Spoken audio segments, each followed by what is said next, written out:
Ma mère se meurt, seul votre sang peut la sauver. Il a tout laissé tomber à cet instant. Il a entendu l'appel et a couru vers elle. Une grande histoire d'amour. Bonjour, ma belle et précieuse famille. Commençons par une prière du plus profond de mon cœur. Cher Dieu, place ta main guérisseuse sur moi et bénis chaque âme qui écoute en ce moment. Emplis leur foyer de paix, leur cœur de joie et leur vie d'un amour débordant. Amen. C'est votre Monsieur Peter. Même lorsque j'étais loin, j'ai ressenti votre amour à chaque battement de cœur. Vous n'êtes pas de simples abonnés, vous êtes ma famille, ma force et la raison pour laquelle je continue. À tous mes nouveaux et adorables membres de la famille, bienvenue à la maison. S'il vous plaît, dites-moi dans les commentaires ce qui vous a conduit vers cette chaîne et quelle histoire a le plus touché votre cœur. Je veux vraiment vous connaître, votre histoire compte ici. Voici la bonne nouvelle, je serai de retour demain. Plus fort, souriant et prêt à être de nouveau avec vous, avec tout l'amour de mon cœur. Et s'il vous plaît, souvenez-vous que si vous voyez mes vidéos sur d'autres chaînes, elles sont volées. Ceci est la seule véritable chaîne de Monsieur Peter. Protégeons notre maison ensemble. Avant de commencer, juste une petite faveur, aimez, commentez et restez jusqu'à la fin. Si l'intro vous semble longue, passez-la, mais s'il vous plaît, ne sautez jamais l'histoire. Votre amour garde cette famille en vie. Maintenant, pendant que je me prépare à revenir, James est ici avec la belle histoire d'aujourd'hui. Apprécions-la ensemble, cœur à cœur, main dans la main. Chapitre 1, l'appel dans la tempête. Gary Thomas avait bâti son empire sur le principe que tout appel après 21h était soit une crise, soit une opportunité. Il ne s'attendait pas à ce que ce soit les deux à la fois. La pluie martelait les baies vitrées de son bureau, situé au 37e étage au-dessus d'une ville qui ne dormait jamais mais qui, étrangement, semblait toujours vide à cette hauteur. À 44 ans, Gary avait tout ce qu'un homme était censé désirer, un empire de conseils valant plusieurs millions, un pantouse qui ornait les couvertures de magazines et une réputation qui poussait les PDG de tout le pays à solliciter ses avis. Pourtant, alors qu'il était assis, entouré de documents de fusion et de rapports d'acquisition, le silence semblait plus lourd que les nuages d'orage qui s'amoncelaient au dehors. Son téléphone vibra contre le bureau en acajou. Numéro inconnu. Un indicatif régional d'une petite ville du sud dont il n'avait jamais entendu parler. Gary faillit laisser la messagerie prendre le relais, après tout, les véritables urgences passaient par son assistante, Shinoa, qui gardait son numéro privé comme un secret d'État. Mais quelque chose le fit hésiter, peut-être ce même instinct qui avait bâti sa fortune. Il décrocha. Gary Thomas. Monsieur Thomas? La voix était jeune, masculine, tremblante d'un désespoir à peine contenu. Vous ne me connaissez pas, mais ma mère se meurt. Seul votre sang peut la sauver. La main de Gary se resserra autour du téléphone. Dans son monde de négociations d'entreprise, les gens parlaient souvent de vie ou de mort pour des contrats et des parts de marché. Mais quelque chose dans la voix de ce garçon transperça toutes les défenses que Gary avait érigées autour de son cœur. Je suis désolé, je pense que vous avez fait erreur. S'il vous plaît, ne raccrochez pas. Les mots sortirent en un torrent de peur et d'espoir. Je m'appelle Quintoulon. J'ai 15 ans et je fais des recherches depuis des semaines. Vous avez donné votre sang à l'université d'État il y a 15 ans, n'est-ce pas? Ils ont dit que vous étiez AB négatif avec le facteur de Phi négatif. Le souffle de Gary se coupa. Il se souvenait de ses dons à l'université, désespéré qu'il était d'avoir de l'argent pour une pizza. Il avait découvert que son sang était assez rare pour valoir une compensation. Comment avez-vous eu ce numéro? J'ai trouvé vos informations dans de vieux papiers que ma mère gardait. Écoutez, je sais que ça semble fou, mais elle a cette maladie auto-immune. Ça attaque ses cellules sanguines. Les médecins ont tout essayé, stéroïdes, immunosuppresseurs, même des traitements expérimentaux. Rien n'a marché. Ils disent qu'elle a besoin de sang frais de quelqu'un ayant exactement son type, mais c'est comme une personne sur 50 000. La voix du garçon se brisa, et Gary se retrouva penché en avant, son attention totalement captivée par la douleur de cet inconnu. Les hôpitaux ont lancé des appels à toutes les banques de sang de 3 États. Personne n'a ce qu'il faut. Mais vos vieux dossiers de dons montraient les marqueurs exacts. Monsieur Thomas, je vous en prie. Elle est tout ce que j'ai. Elle est tout ce que ma sœur a. Sans cette transfusion. Les mots restèrent suspendus dans l'air, inachevés mais d'une clarté dévastatrice. Gary posa son stylo en or, Les documents de fusion ressemblant soudain à des morceaux de papier sans signification. Quel est le nom de votre mère? Down. Down Toulon. Le monde cessa de tourner. La main de Gary se porta à sa poitrine, là où son cœur venait d'oublier comment battre correctement. Down. Le nom qu'il avait murmuré dans des pièces vides pendant 15 ans. La femme qui s'était volatilisée de sa vie comme la brume du matin, ne laissant qu'une note qui vivait encore dans son portefeuille, « Je ne peux pas être la femme dont tu as besoin. S'il te plaît, ne me cherche pas. » Monsieur Thomas, êtes-vous là? La voix de Gary, quand elle sortit enfin, semblait appartenir à quelqu'un d'autre. Où êtes-vous? Millbrook. C'est à environ 4 heures au sud de chez vous. Hôpital Merci Général. Monsieur Thomas. Connaissez-vous ma mère? La question frappa Gary comme un coup physique. Connaissait-il Down? Il avait connu la courbe de son sourire et la façon dont elle fredonnait en préparant le petit déjeuner. Il avait connu la manière dont elle remettait ses cheveux derrière son oreille quand elle réfléchissait, et comment elle riait devant de vieux films qui n'étaient même pas drôles. Il avait connu la sensation de sa main dans la sienne et le son de sa respiration quand elle dormait blottie contre sa poitrine. Mais apparemment, il ne l'avait pas connue du tout. Oui, dit Gary doucement. J'ai connu votre mère, il y a longtemps. Alors vous viendrez? S'il vous plaît. Le médecin a dit qu'il lui reste peut-être une semaine, mais je pense. Je pense que ça pourrait être moins. Elle demande quelqu'un pour s'occuper de nous s'il lui arrive quelque chose. Elle ne sait pas que je vous appelle. Gary bougeait déjà, ses chaussures italiennes coûteuses claquant contre le marbre alors qu'il faisait les 100 pas vers la fenêtre. La ville s'étalait sous lui, des millions de lumières représentant des millions de vies, mais aucune d'elles ne comptait plus. Quelque part, à 4 heures au sud, la seule femme qu'il avait jamais vraiment aimée se mourait. Je serai là demain. Demain? L'espoir explosa dans la voix du garçon. Vraiment? Vous viendrez vraiment? Je pars ce soir. Monsieur Thomas, je... Merci. Merci infiniment. Je n'étais pas sûr que vous... Je veux dire, je ne savais même pas si vous vous souviendriez d'elle. Se souvenir d'elle. Gary ferma les yeux et vit le visage de Dawn aussi clairement que si elle se tenait à ses côtés, sa peau brune et riche brillant sous le soleil matinal, des yeux qui contenaient des profondeurs qu'il avait passé des mois à essayer de sonder, des lèvres qui s'incurvaient en sourire destiné juste à lui. Il l'avait cherchée pendant 2 ans après son départ, engageant les meilleurs détectives que l'argent pouvait payer. Il avait suivi chaque piste jusqu'à ce qu'elles finissent toutes dans des chambres vides et des numéros de téléphone déconnectés. Je me souviens d'elle, dit Gary, la voix chargée de 15 années de questions sans réponse. J'ai besoin que tu m'envoies les informations de l'hôpital par message. Je serai là aussi vite que possible.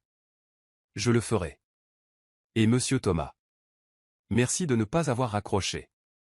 La ligne devint silencieuse, laissant Gary debout dans son bureau vide, le téléphone à la main et son monde entier vacillant sous ses pieds.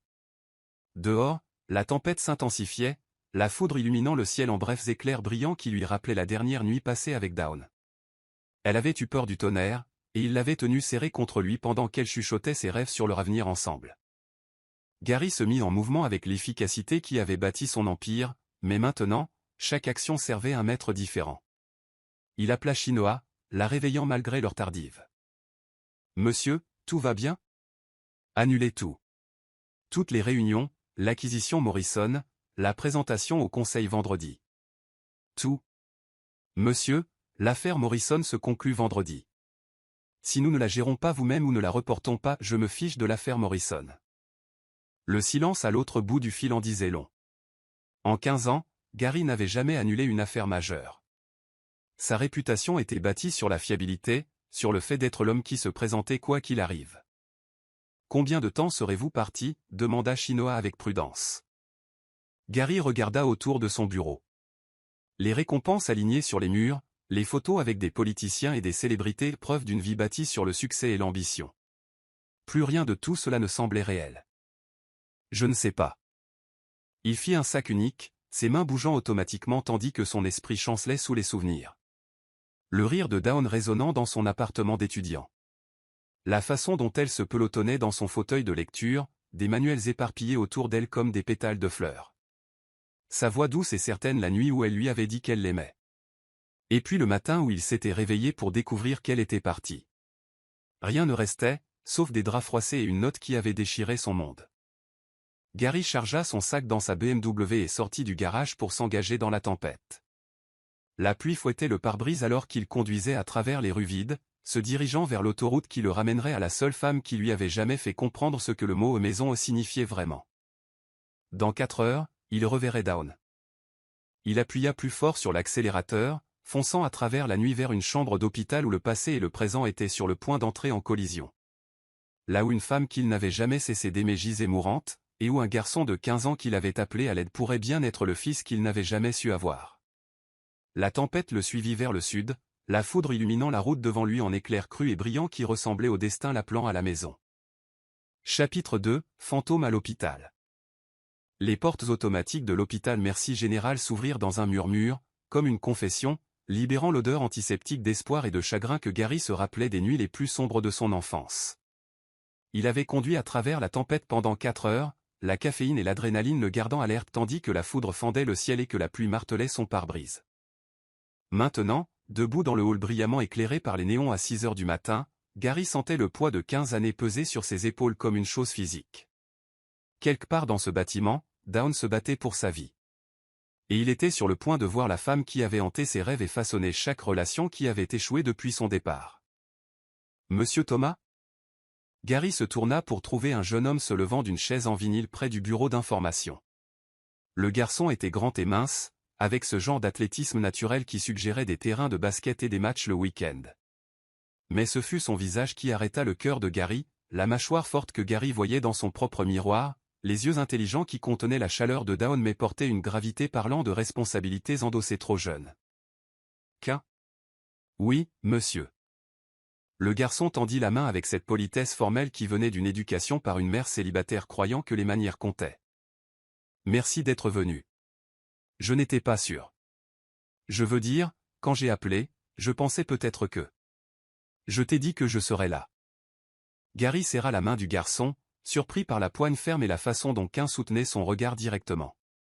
Il y avait quelque chose de douloureusement familier dans ce geste, quelque chose qui serra la poitrine de Gary de reconnaissance. Il n'était pas prêt à l'admettre. Comment va-t-elle ? Le calme de Quin se fissura légèrement. Pas bien. Elle a passé une mauvaise nuit. Ses niveaux d'oxygène ont chuté et ils ont dû la transférer aux soins intensifs. Le médecin a dit. Il déglutit difficilement. Il a dit que nous pourrions manquer de temps. Gary sentit le sol bouger sous lui. Emmène-moi à elle.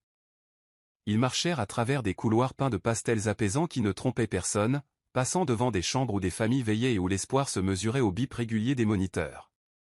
Gary remarqua comment le personnel infirmier saluait Quin, comment il lui parlait avec ce doux respect habituellement réservé aux adultes.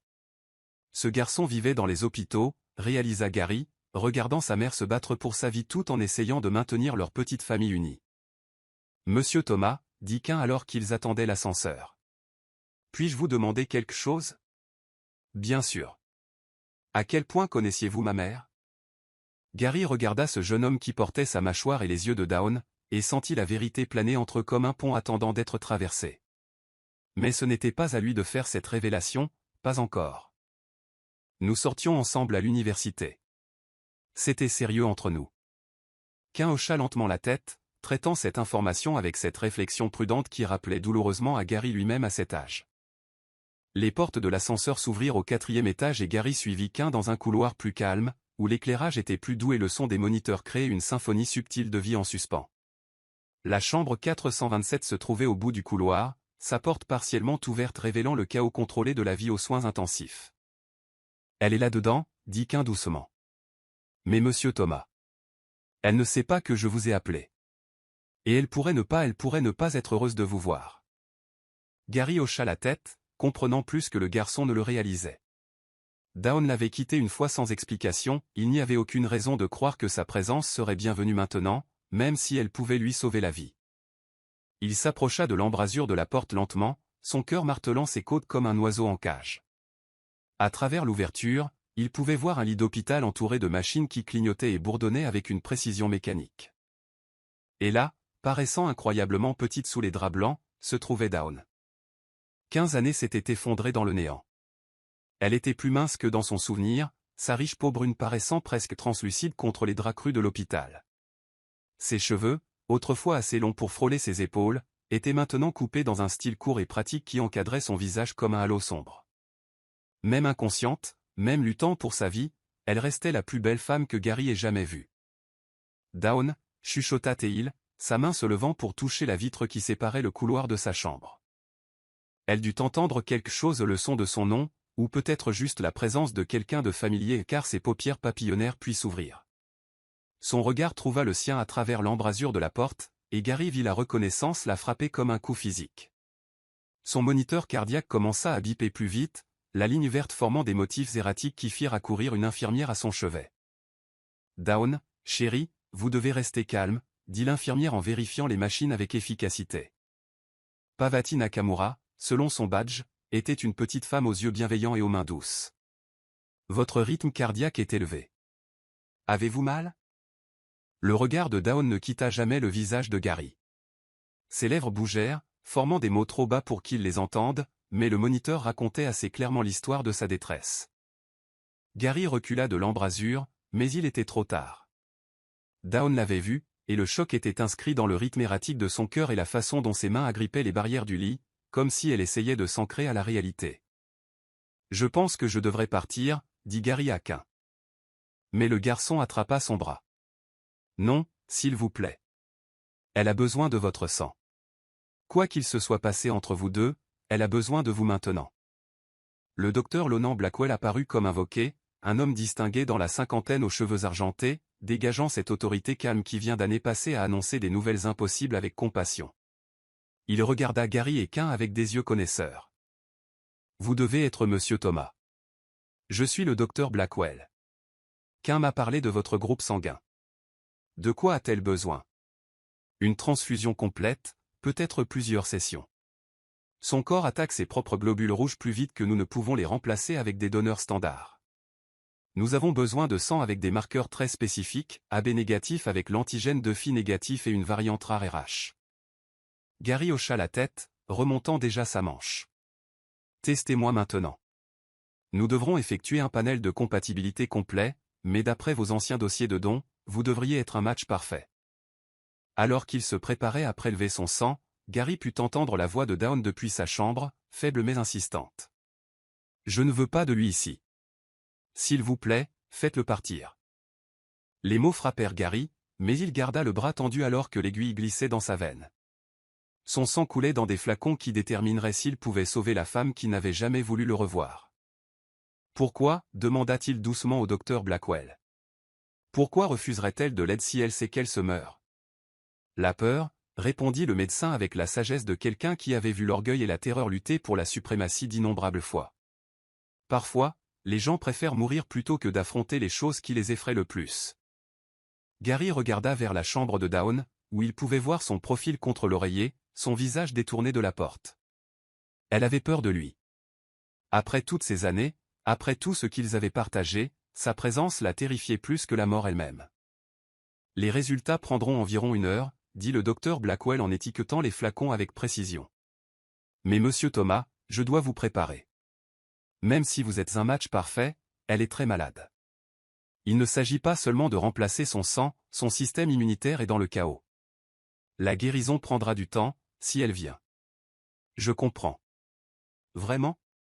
Parce que ce jeune homme vit dans cet hôpital depuis 2 semaines, regardant sa mère s'éteindre. Il a à peine 16 ans. Et il essaie de maintenir sa famille unie tout en faisant face à la possibilité de perdre la personne la plus importante de son monde. Quelle que soit votre histoire avec sa mère, ne lui donnez pas d'espoir à moins d'être absolument certain de pouvoir tenir parole. Gary regarda Quint qui se tenait près de la fenêtre, fixant la petite ville en contrebas. Les épaules du garçon étaient figées par la détermination, mais Gary pouvait voir la peur dans la ligne rigide de sa colonne vertébrale, la façon dont ses mains pressaient contre la vitre comme s'il pouvait maintenir le monde stable par sa seule volonté. « Je ne vais nulle part, » dit Gary doucement. « Quoi qu'il arrive, je ne pars pas. » Le docteur Blackwell l'étudia un long moment. « J'espère que c'est vrai. Parce que cette famille a été assez abandonnée comme ça. » Alors que le médecin s'éloignait, Gary s'effondra dans un siège de la salle d'attente et ferma les yeux. À travers le mur, il pouvait entendre le bip doux des moniteurs de Dawn, le rythme mécanique qui suivait son rythme cardiaque, sa respiration, ses chances. Il était venu ici pour la sauver, mais assis dans ce couloir d'hôpital, l'air antiseptique remplissant ses poumons et son rejet résonnant encore dans ses oreilles, Gary réalisa que sauver Dawn pourrait nécessiter plus que son sang. Cela pourrait nécessiter d'affronter la vérité sur pourquoi elle l'avait quitté, ce qu'il n'avait pas réussi à comprendre il y a 15 ans, et si l'homme qu'il était devenu était digne de la seconde chance qu'il désirait désespérément mais qu'il ne méritait peut-être jamais. Chapitre 3, ce que nous avons laissé derrière. Le café de la cafétéria de l'hôpital avait le goût du regret et des nuits sans sommeil, mais Gary tenait le gobelet en polystyrène comme s'il était une encre le gardant attaché à un monde qui avait bougé sous ses pieds. 2 heures s'étaient écoulées depuis sa prise de sang. 2 heures assis sur des chaises en vinyle qui couinaient à chaque mouvement, tout en écoutant le bourdonnement lointain des machines maintenant Dawn en vie. Les résultats n'étaient pas encore revenus, mais Gary savait déjà ce qu'il montrerait. Son sang serait un match parfait. Tout comme il l'avait été il y a 15 ans, quand leur corps s'emboîtait comme les pièces d'un même puzzle. L'ironie ne lui échappait pas, son sang pourrait sauver la femme qui lui avait brisé le cœur. Monsieur Thomas?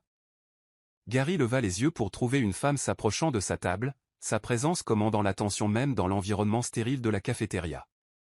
Elle était grande et élégante, avec ce genre de grâce naturelle qui parlait de force intérieure plutôt que de maintien étudié.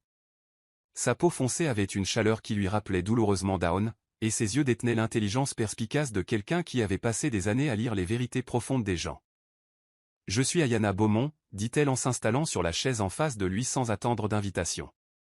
La meilleure amie de Dawn depuis nos 14 ans. Gary se redressa, reconnaissant l'acier protecteur sous son introduction polie.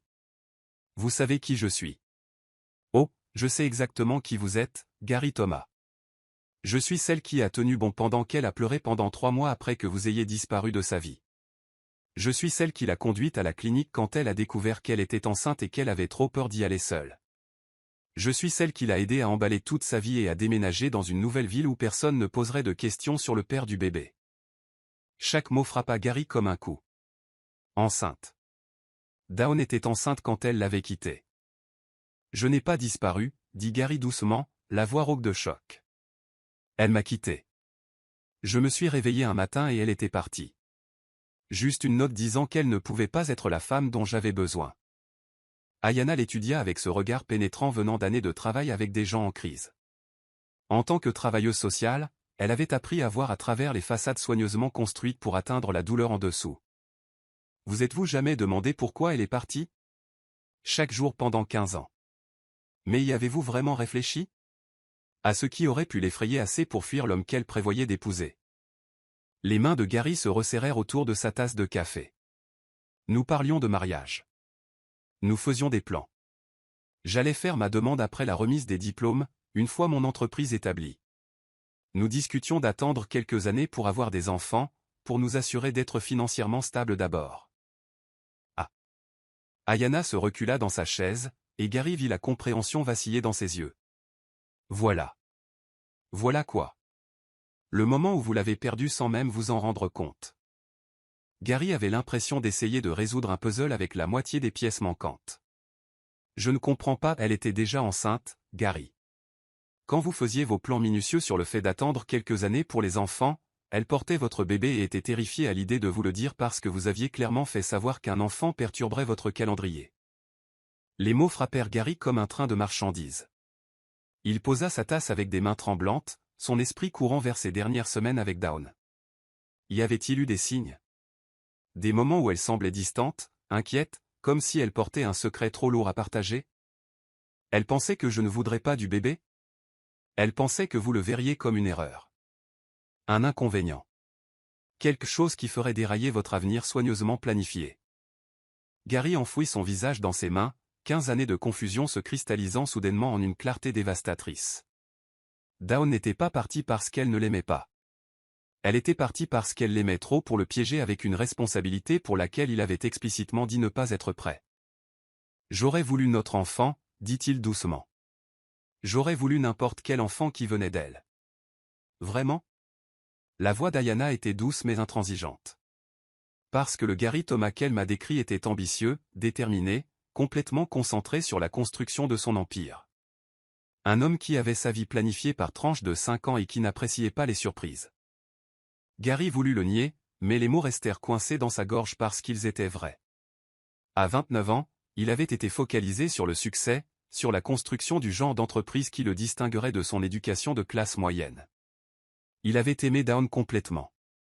Mais il avait aussi aimé ses plans, son calendrier, sa vision de leur avenir parfaitement orchestrée. « Qu'est-ce qui lui est arrivé ?» demanda Gary. Après son départ. Que s'est-il passé? L'expression d'Ayana s'adoucit légèrement. Elle a été courageuse. Plus courageuse que vous ne l'imaginerez probablement jamais. Elle s'est inscrite à l'école d'infirmière tout en étant enceinte, a travaillé 2 emplois pour payer ses études, a vécu dans un minuscule appartement au-dessus d'une boulangerie où le propriétaire l'a laissé payer le loyer en travaillant tôt le matin. Gary ferma les yeux, imaginant Dawn enceinte de son enfant, pétrissant la pâte à pain avant l'aube pour joindre les 2 bouts. Elle a eu qu'un seul. Pas de famille en ville. Pas de système de soutien à l'exception de la sage-femme qui l'a accouché et d'une voisine qui le gardait pendant que Dawn étudiait. Elle a obtenu son diplôme d'infirmière avec un bébé de 3 mois et la moyenne la plus élevée de sa classe. Et elle n'a jamais. Elle ne lui a jamais parlé de moi? Qu'était-elle censée dire? Que son père était un homme qui avait clairement fait savoir que les enfants ne faisaient pas partie de ses plans immédiats. Qu'elle s'était enfuie plutôt que de le charger d'une grossesse imprévue? Gary se sentit malade, pas à cause du café de l'hôpital, mais du poids de la compréhension de la profondeur de son échec envers la femme qu'il aimait le plus. Sa vie soigneusement planifiée, son approche stratégique de leur relation. Tout cela avait créé un environnement où Dawn sentait qu'elle ne pouvait pas lui faire confiance avec la nouvelle la plus importante de leur vie. Elle l'a élevé seule. Pas complètement seule. Elle a rencontré un homme bon quand Cain avait 5 ans. Marcus. Il voulait adopter Cain, lui donner son nom, être le père que Cain n'avait jamais eu. Dawn a failli dire oui. Qu'est-ce qui l'a arrêté? Cain. Il était assez grand pour avoir des opinions à ce moment-là, et il a dit à Dawn qu'il ne voulait pas d'un nouveau nom. Il a dit que peut-être son vrai père viendrait le chercher un jour, et il voulait être facile à trouver. L'image d'un garçon de 5 ans s'accrochant à l'espoir d'un père qui ne savait même pas qu'il existait brisa quelque chose dans la poitrine de Gary. Marcus est parti après ça, dit qu'il ne pouvait pas construire une vie avec une femme dont l'enfant attendait un autre homme. Dawn n'a pas eu de relation sérieuse depuis. À cause de moi. Parce que j'ai ruiné ses chances de bonheur. Parce qu'elle a choisi son fils plutôt que sa propre solitude. Parce qu'elle a décidé que certaines sortes d'amour valent la peine d'être protégées, même quand elles vous coûtent tout le reste. Gary regarda à travers la cafétéria, observant des familles traverser des crises ensemble, et réalisa qu'il avait vécu une demi-vie pendant 15 ans, tandis que Dawn avait construit quelque chose de réel et de significatif sans lui. Qu'en sait-il? Que je suis son père? Il l'a deviné l'année dernière. Dawn gardait quelques papiers de l'université, des relevés de notes, de vieilles photos. Cain est intelligent, et il vous ressemble trait pour trait. Ce n'était pas difficile de faire le lien. Et Dawn? C'est elle qu'il sait? Elle sans doute, mais ils n'en ont jamais parlé directement. Dawn a passé 16 ans à le protéger du père qui pourrait le rejeter. Elle n'est pas sur le point de forcer cette conversation maintenant. Le docteur Blackwell apparut à leur table, tenant un dossier manille contenant les résultats de Gary et l'avenir de Dawn. Monsieur Thomas, vos analyses sont revenues. Vous êtes un match parfait. Mieux que parfait, en fait, votre sang contient des anticorps qui pourraient aider le système immunitaire de Dawn à se réinitialiser. Gary se leva immédiatement. Quand pouvons-nous faire la transfusion? C'est là le problème. Dawn refuse le traitement s'il implique votre sang. Elle nous demande de continuer à chercher d'autres donneurs. Il n'y a pas d'autres donneurs, dit Ayana doucement. Pas avec ces marqueurs spécifiques. Je lui ai expliqué, mais elle est compétente pour prendre ses propres décisions médicales, et elle refuse. Gary sentit le monde basculer à nouveau. Dawn préférait mourir plutôt que d'accepter son aide. Puis-je la voir? Le docteur Blackwell hésita. Elle a spécifiquement demandé que vous ne soyez pas autorisé dans sa chambre. S'il vous plaît. 5 minutes. Laissez-moi lui parler. Gary, dit Ayana doucement, elle a peur. Plus peur que vous ne pouvez l'imaginer. Vous revoir ramène 15 ans de douleur. Elle a travaillé très dur pour passer à autre chose. Alors aidez-moi à comprendre ce que je dois faire. Aidez-moi à comprendre ce dont elle a besoin de ma part. Ayana étudia son visage un long moment, cherchant quelque chose. Quoi qu'elle y trouvât, cela dut la satisfaire, car elle hocha lentement la tête. Elle a besoin de savoir que vous n'êtes pas ici pour perturber sa vie ou lui enlever son fils. Elle a besoin de savoir que vous comprenez le choix qu'elle a fait et pourquoi elle l'a fait. Et surtout, elle a besoin de savoir que vous n'allez pas disparaître à nouveau dès que les choses deviendront compliquées. Gary regarda vers l'ascenseur qui le mènerait à l'étage de Dawn, vers la femme qui se mourait plutôt que d'accepter son aide, vers le fils dont il ignorait l'existence. « Je ne vais nulle part, dit-il doucement. Quoi qu'il en coûte, peu importe le temps que ça prendra. Je ne pars pas, alors prouvez-le, dit Ayanna. Mais Gary. Ne vous attendez pas à ce qu'elle vous croie tout de suite. Elle a passé 16 ans à construire une vie qui ne dépend pas de vous. Vous allez devoir gagner votre place dedans. Chapitre 4, Sang et vérité. L'appel arriva à minuit, tirant Gary du demi-sommeil agité qui était devenu son compagnon depuis son arrivée à Millbrook 3 jours plus tôt. Monsieur Thomas, c'est qu'un. Pouvez-vous me rejoindre quelque part? Je dois vous parler de quelque chose d'important. Gary s'assit dans le lit étroit de sa chambre d'hôtel, immédiatement alerte. Ta mère va bien? Elle est stable. Mais il y a quelque chose. Quelque chose que je dois vous dire. Quelque chose sur la vraie raison pour laquelle elle vous a quitté. 20 minutes plus tard, Gary se retrouvait assis en face de Quin chez Rosier's Dîner, un petit restaurant ouvert 24h24 qui semblait exister dans une capsule temporelle des années 50, banquette en vinyle rouge, sol en damier noir et blanc, et un jukebox qui jouait probablement encore Elvis. C'était le genre d'endroit où les secrets étaient partagés autour d'un café toujours trop fort et d'une tarte toujours trop sucrée. Quin paraissait plus vieux que ses 15 ans sous l'éclairage fluorescent cru, son visage tiré par ce genre d'épuisement qui vient du fait de porter des fardeaux trop lourds pour de jeunes épaules. Il serrait une enveloppe manie usée comme si elle contenait soit le salut, soit la destruction. Je réfléchis à quoi dire depuis 3 jours, commença Quin, la voix stable malgré le tremblement de ses mains. Depuis que vous êtes entré dans cet hôpital, j'essaie de comprendre comment vous dire ça. Gary attendit, son café refroidissant alors qu'il étudiait le visage du garçon, sa propre mâchoire, les yeux intelligents de Dawn, et quelque chose d'indéfinissablement familier dans la façon dont il inclinait la tête en se concentrant. Ma mère ne parle jamais de mon père. Jamais. Quand j'étais petit et que je demandais, elle disait juste que c'était un homme bon qui n'était pas prêt à être père. Quand j'ai grandi et insisté pour des détails, elle avait ce regard. Pas en colère, juste triste. Comme si parler de lui la blessait d'une manière qu'elle ne pouvait pas expliquer. Quin ouvrit l'enveloppe et sortit une photographie qu'il fit glisser sur la table en formica. Le souffle de Gary se coupa en la reconnaissant immédiatement, lui et Dawn à un match de football universitaire, portant tous deux des suites de l'université, riant de quelque chose hors champ. Dawn regardait Gary avec une adoration si évidente que cela fit mal à la poitrine de Gary de le voir. J'ai trouvé ça dans la boîte à bijoux de maman l'année dernière quand je cherchais ses papiers d'assurance après qu'elle soit tombée malade la première fois. C'était enveloppé dans du papier de soie avec d'autres choses. Des talons de billets, une fleur séchée. Une lettre qui n'a jamais été envoyée. Gary prit la photo avec des doigts tremblants.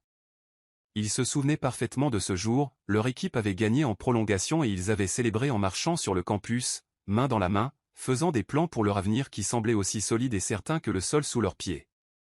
La date sur le talon du billet est le 15 septembre, continua Quin. Je suis né le 3 mai de l'année suivante. C'est exactement 37 semaines plus tard. Les mathématiques frappèrent Gary comme un coup physique.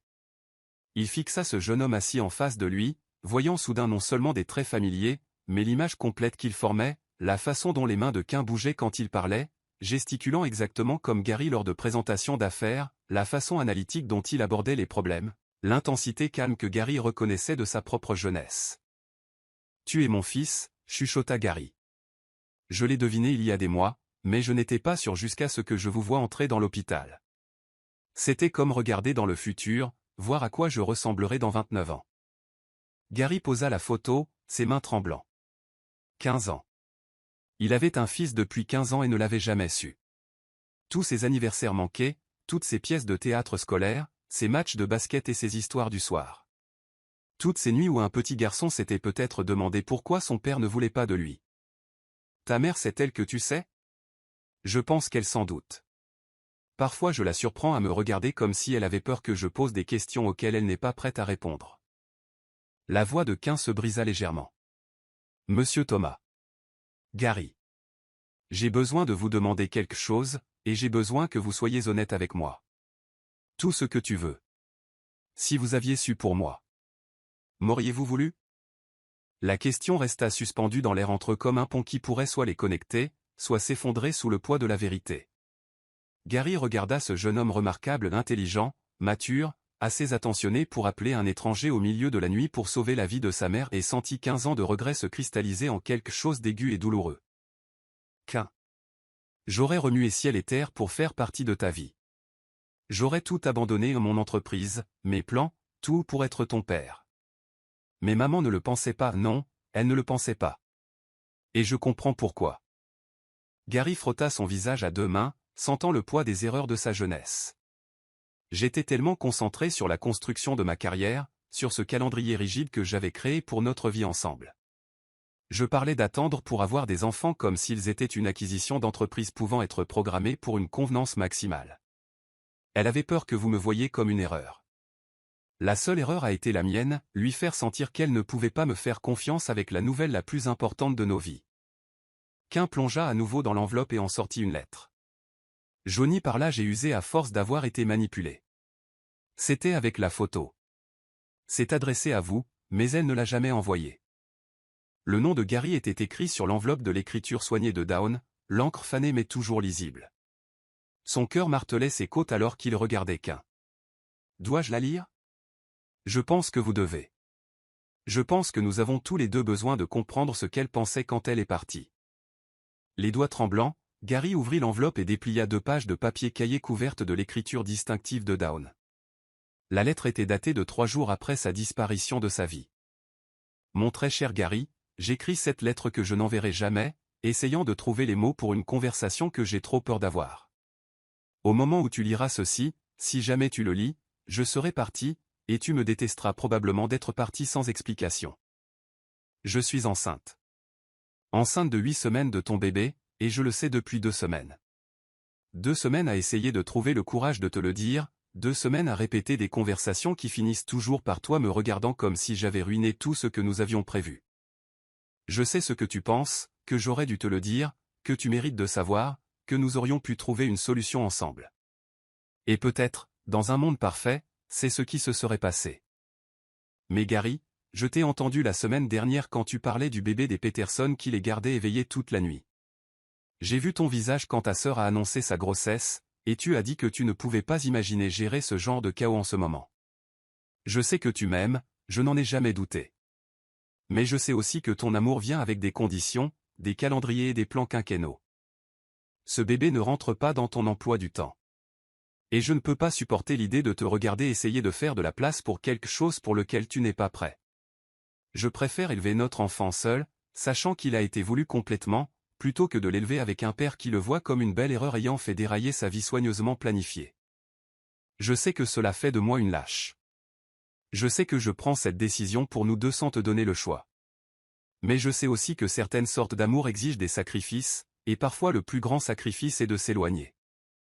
Je t'aime assez pour te laisser avoir la vie que tu as planifiée. Et j'aime notre bébé assez pour m'assurer qu'il ne se sente jamais comme s'il était moins qu'un miracle. S'il te plaît, ne me cherche pas. S'il te plaît, ne rends pas cela plus difficile que ça ne l'est déjà. Tout mon amour, pour toujours, Down. Je l'appellerai Qu'un si c'est un garçon, parce que cela signifie acquis ou obtenu. Il sera la chose la plus précieuse que j'ai jamais obtenue, et je veux qu'il le sache dès le jour de sa naissance. La vue de Gary se brouilla alors qu'il finissait de lire. De l'autre côté de la table, Qu'un restait assis silencieusement, observant le visage de Gary alors qu'il traitait le poids des mots de Down et l'ampleur de ce qu'ils avaient tous perdu. Elle nous protégeait tous les deux, dit finalement Gary, la voix rauque d'émotion.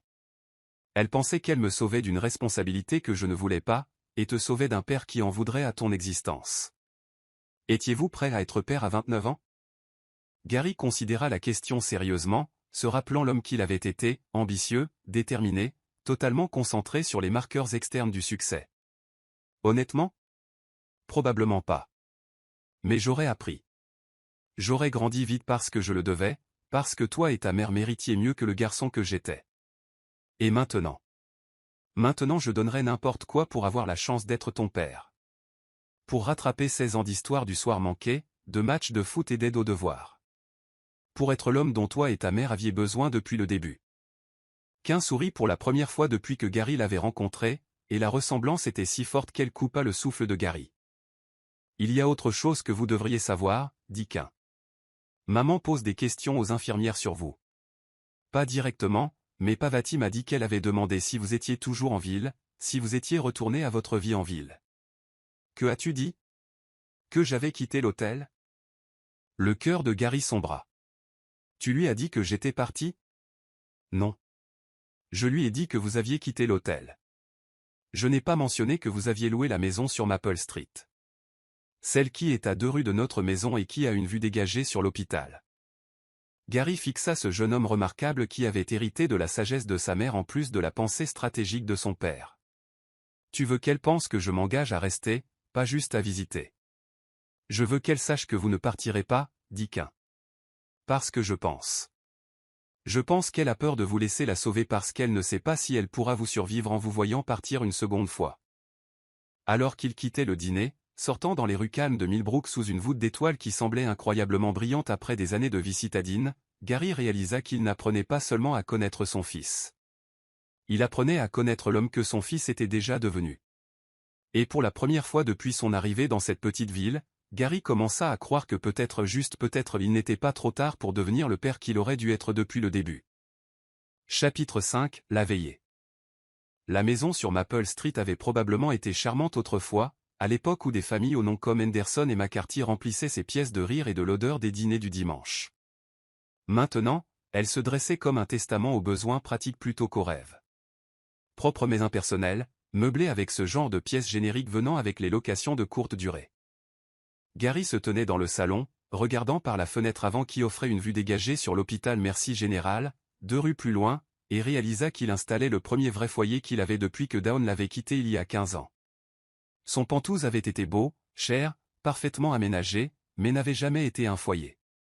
Le foyer était là où Dawn se trouvait, et pendant 15 ans, cela avait signifié nulle part. Le téléphone de Gary vibra avec un autre appel d'Akeshuta Whitmore, son associé, mais il le laissa aller sur la messagerie comme il l'avait fait pour les 7 appels précédents ce jour-là. Il pouvait imaginer la conversation, des questions inquiètes sur l'affaire Morrison, des demandes urgentes de décision sur l'acquisition Henderson, des mises à jour de plus en plus frénétiques sur des clients exigeant l'attention personnelle de Gary. Rien de tout cela ne comptait. Plus maintenant. Au lieu de retourner les appels d'affaires, Gary se retrouvait à Mercy Général à 6 heures du matin, avec 2 tasses de café de la boulangerie où Dawn travaillait il y a 16 ans. Il avait appris que Pavati Nakamura, l'infirmière de nuit, avait une fille au collège qui avait du mal avec ses devoirs de maths, alors il avait apporté des cahiers d'exercices qui pourraient aider. Vous n'êtes pas obligé de faire ça, dit Pavati en acceptant le café, mais Gary pouvait voir la gratitude dans ses yeux fatigués. Tout le plaisir est pour moi. Comment va-t-elle? Dawn est stable. Son taux sanguin est toujours bas, mais elle n'empire pas. Le docteur Blackwell pense que si nous pouvions faire la transfusion. Elle refuse toujours? À chaque fois que nous en parlons. Hier, elle m'a demandé de m'assurer que vous saviez qu'elle était reconnaissante que vous soyez venu, mais qu'elle voulait que vous retourniez à votre vie. Gary s'installa dans son siège désormais familier dans la zone d'attente des familles.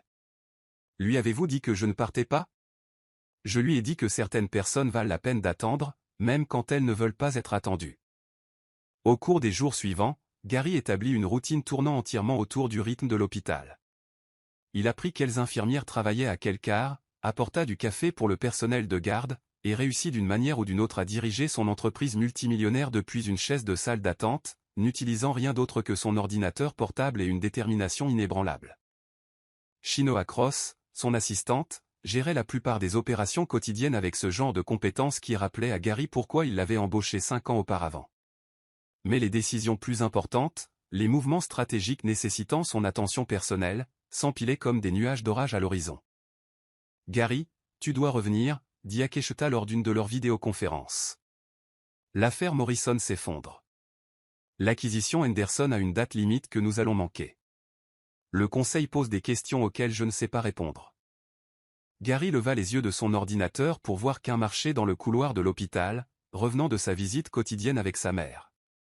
Le garçon se déplaçait avec ce genre de force tranquille venant du fait de porter des responsabilités trop lourdes pour des épaules de 16 ans, et Gary sentit sa poitrine se serrer de fierté et de regret à mesure égale.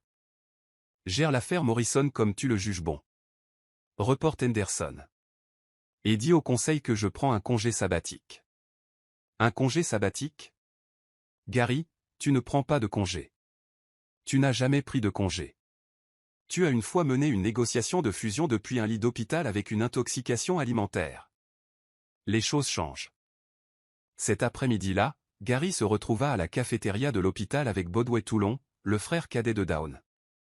Bodway était bâti comme un secondeur, mais avait les yeux doux de quelqu'un ayant passé sa vie à protéger des gens plus petits que lui. Il travaillait dans le bâtiment, entraînait la petite ligue le week-end, et partageait son temps entre l'hôpital et le soin de Quint et Stacy depuis que Dawn était tombé malade. On dirait que tu dors dans cette chaise, observa Bodway en remuant du sucre dans un café qui pourrait probablement décaper de la peinture. Je ne dors pas beaucoup, où que ce soit. Dawn sait que tu es là, tu sais. Tous les jours. Pavati lui dit tout, comment tu apportes du café pour le personnel, comment tu as aidé à réparer le fauteuil roulant de Madame Patterson dans le hall, comment tu as payé les frais de parking de la famille Martinez quand leur grand-mère était en chirurgie. Ce n'est rien, haussa les épaules Gary. Ce n'est pas rien pour eux. Et ce n'est pas rien pour elle. Bodway se recula dans sa chaise, étudiant Gary avec cette évaluation directe venant d'années passées à mesurer si l'on pouvait faire confiance aux gens avec les choses qui comptaient le plus. Ce que je n'arrive pas à comprendre, c'est pourquoi tu le fais. Parce que je l'aime. Beaucoup d'hommes prétendent aimer ma sœur. La plupart d'entre eux aimaient l'idée d'elle plus qu'ils n'aimaient sa réalité. Gary considéra cela, pensant à l'homme qu'il avait été il y a 15 ans, si concentré sur sa vision de leur avenir parfait qu'il avait manqué le présent imparfait et magnifique qu'il vivait réellement. Je crois que tu as raison. Je crois que j'aimais la femme que je voulais qu'elle devienne, au lieu d'apprécier la femme qu'elle était déjà. Et maintenant? Maintenant, j'essaie de comprendre qui elle est devenue sans moi, et peut-être de déterminer s'il y a une place pour moi dans la vie qu'elle s'est construite. Bodway hocha lentement la tête. Ce n'est plus la même femme qui t'a quitté. Tu sais, elle est plus forte maintenant, plus indépendante. Elle n'a besoin de personne pour prendre soin d'elle. Je commence à le comprendre. Vraiment? Parce que la Dawn qui t'a quitté était une jeune fille de 24 ans qui avait peur de décevoir les gens. La Dawn dans ce lit d'hôpital est une femme de 42 ans qui a passé 18 ans à prouver qu'elle n'avait besoin de l'approbation ni du soutien de personne pour construire une belle vie. Gary réfléchit à ces paroles en observant les familles qui traversaient la cafétéria. Certaines célébraient de bonnes nouvelles, d'autres se réconfortaient mutuellement durant les pires jours de leur existence. Tout était lié par l'amour, la loyauté et le simple fait d'être présent quand être présent était difficile. De quoi a-t-elle besoin, alors? C'est ce que tu dois découvrir. Mais Gary, quoi que tu fasses, n'essaie pas de la réparer. Elle n'est pas brisée. Elle a juste peur que te laisser revenir dans sa vie signifie reculer au lieu d'avancer. Ce soir-là, Gary croisa Stacy dans le hall de l'hôpital.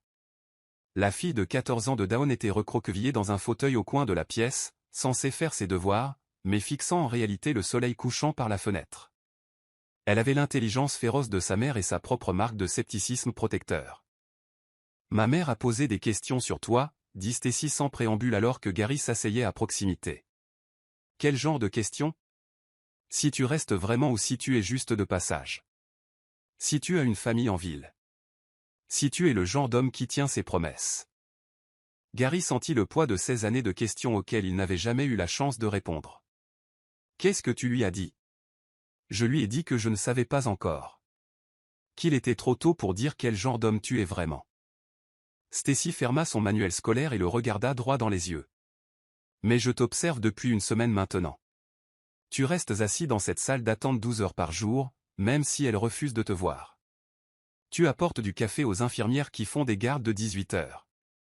Tu as aidé Monsieur Patterson de la chambre 3B à régler ses papiers d'assurance quand sa famille n'y arrivait pas, ce sont de petites choses. Non, ce ne sont pas de petites choses. Ce sont les choses qui montrent comment quelqu'un est vraiment quand il pense que personne ne regarde. Gary sourit malgré la lourdeur dans sa poitrine. Tu es très sage pour 14 ans.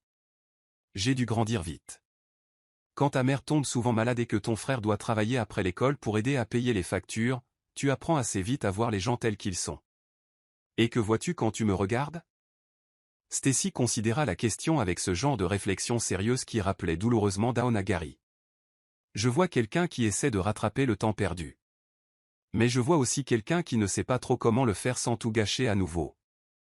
Cette nuit-là, Gary était assis dans sa maison de location, regardant par-delà le petit jardin vers la maison où Dawn avait élevé leurs enfants sans lui. Des lumières brillaient aux fenêtres, Kane faisant ses devoirs à la table de la cuisine, Stacy pratiquant le piano dans le salon, Donna, la mère de Dawn, vaquant à des routines domestiques qui parlaient d'amour, de stabilité et de toutes ces choses que Gary avait manquées. Il ouvrit son ordinateur portable et commença à taper un email à Akeshita, autorisant son partenaire commercial à prendre des décisions qui auraient été impensables à peine 2 semaines plus tôt. Gary démantelait l'empire qu'il avait passé 15 ans à bâtir, non par impulsion ou culpabilité, mais par une compréhension lucide que certaines choses avaient plus de valeur que le succès.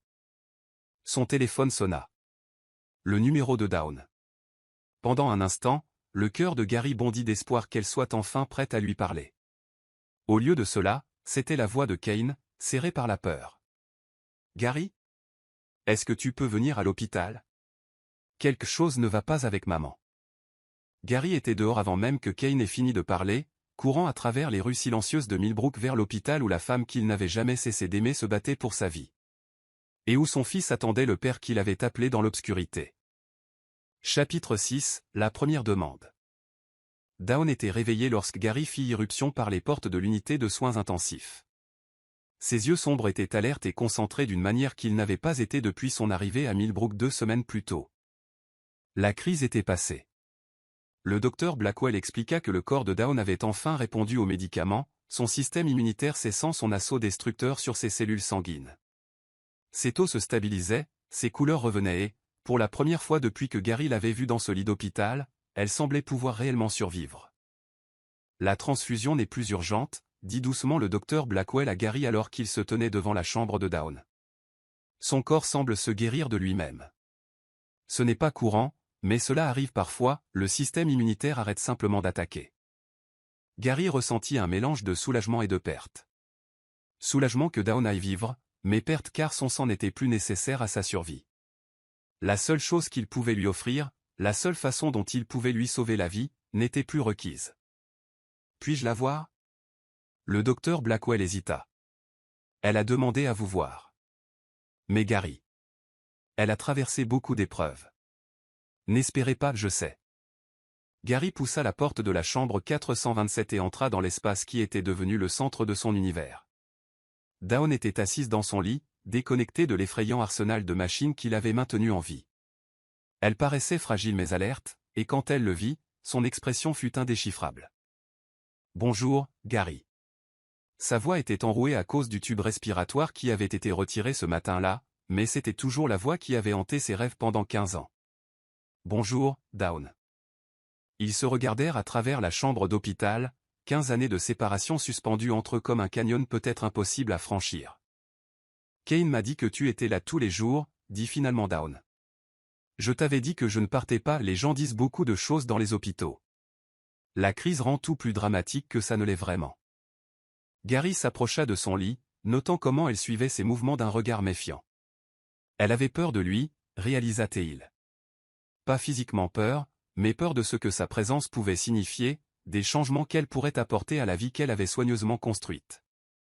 Ce n'est pas du drame, Dawn. C'est moi essayant de réparer la plus grande erreur de ma vie. Quelle erreur était-ce? T'avoir donné l'impression que tu ne pouvais pas me faire confiance avec la vérité sur notre fils. Le souffle de Dawn se coupa et ses mains se crispèrent sur les draps. Kane t'a dit. Il a deviné tout seul. Pensais-tu vraiment qu'il ne le ferait pas? Il me ressemble trait pour trait, Dawn. Il a mes mains, ma façon de réfléchir au problème. Même la façon dont il penche la tête quand il se concentre. J'allais te le dire, dit Dawn doucement. Quand j'étais enceinte, j'ai répété la conversation 1000 fois. Mais à chaque fois que j'essayais d'imaginer ta réaction. Tu imaginais que je serais en colère? Déçu? J'imaginais que tu ferais ce qu'il fallait. Que tu m'épouserais parce que tu le devais, pas parce que tu le voulais. Que tu construirais une vie avec moi par obligation au lieu d'amour. Et je ne pouvais pas supporter l'idée que notre enfant grandisse en sentant qu'il était la raison pour laquelle son père avait dû renoncer à ses rêves. Gary s'affaissa sur la chaise près de son lit, le poids de la compréhension s'installant sur ses épaules comme un lourd manteau. Alors tu as renoncé à tes rêves à la place. J'ai trouvé de nouveaux rêves. De meilleurs rêves. Raconte-moi. Pendant l'heure qui suivit, Dawn parla de la vie qu'elle avait bâtie, l'école d'infirmière pendant sa grossesse, le minuscule appartement au-dessus de la boulangerie, les gardes de nuit qui lui permettaient d'être à la maison avec Kane pendant la journée. Elle lui parla de Stacy, la petite fille qu'elle avait accueillie quand Kane avait 8 ans, et qu'elle avait finalement adoptée lorsqu'il était devenu clair que la mère biologique de Stacy ne reviendrait pas. Elle n'était pas censée rester définitivement, dit Dawn, la voix douce d'amour. Elle devait juste rester avec nous jusqu'à ce qu'il lui trouve une famille pour toujours. Mais Kane est tombé amoureux d'elle immédiatement. Il lui a appris à faire du vélo, l'a aidé pour ses devoirs, l'a protégé des cauchemars causés par ce qui s'était passé dans ses foyers précédents. Et tu es tombée amoureuse d'elle aussi. Comment aurais-je pu ne pas l'être? C'était cette petite fille féroce qui avait traversé tant d'épreuves, mais qui croyait encore aux contes de fées et aux fins heureuses. Elle a complété notre famille d'une manière dont je ne savais même pas qu'elle était incomplète. Gary écouta Dawn décrire leur vie, les pièces de théâtre scolaires et les matchs de basket, les dîners en famille et les histoires du soir, les dimanches matins tranquilles et les matins de Noël chaotiques. Cela ressemblait à tout ce qu'il n'avait jamais su qu'il voulait, tout ce sur quoi il avait été trop concentré par le succès pour le reconnaître comme le succès lui-même. Dawn, dit Gary quand elle eut fini de parler. Je dois te dire quelque chose. Elle se raidit, comme si elle se préparait à un autre coup. J'ai passé 15 ans à bâtir un empire commercial.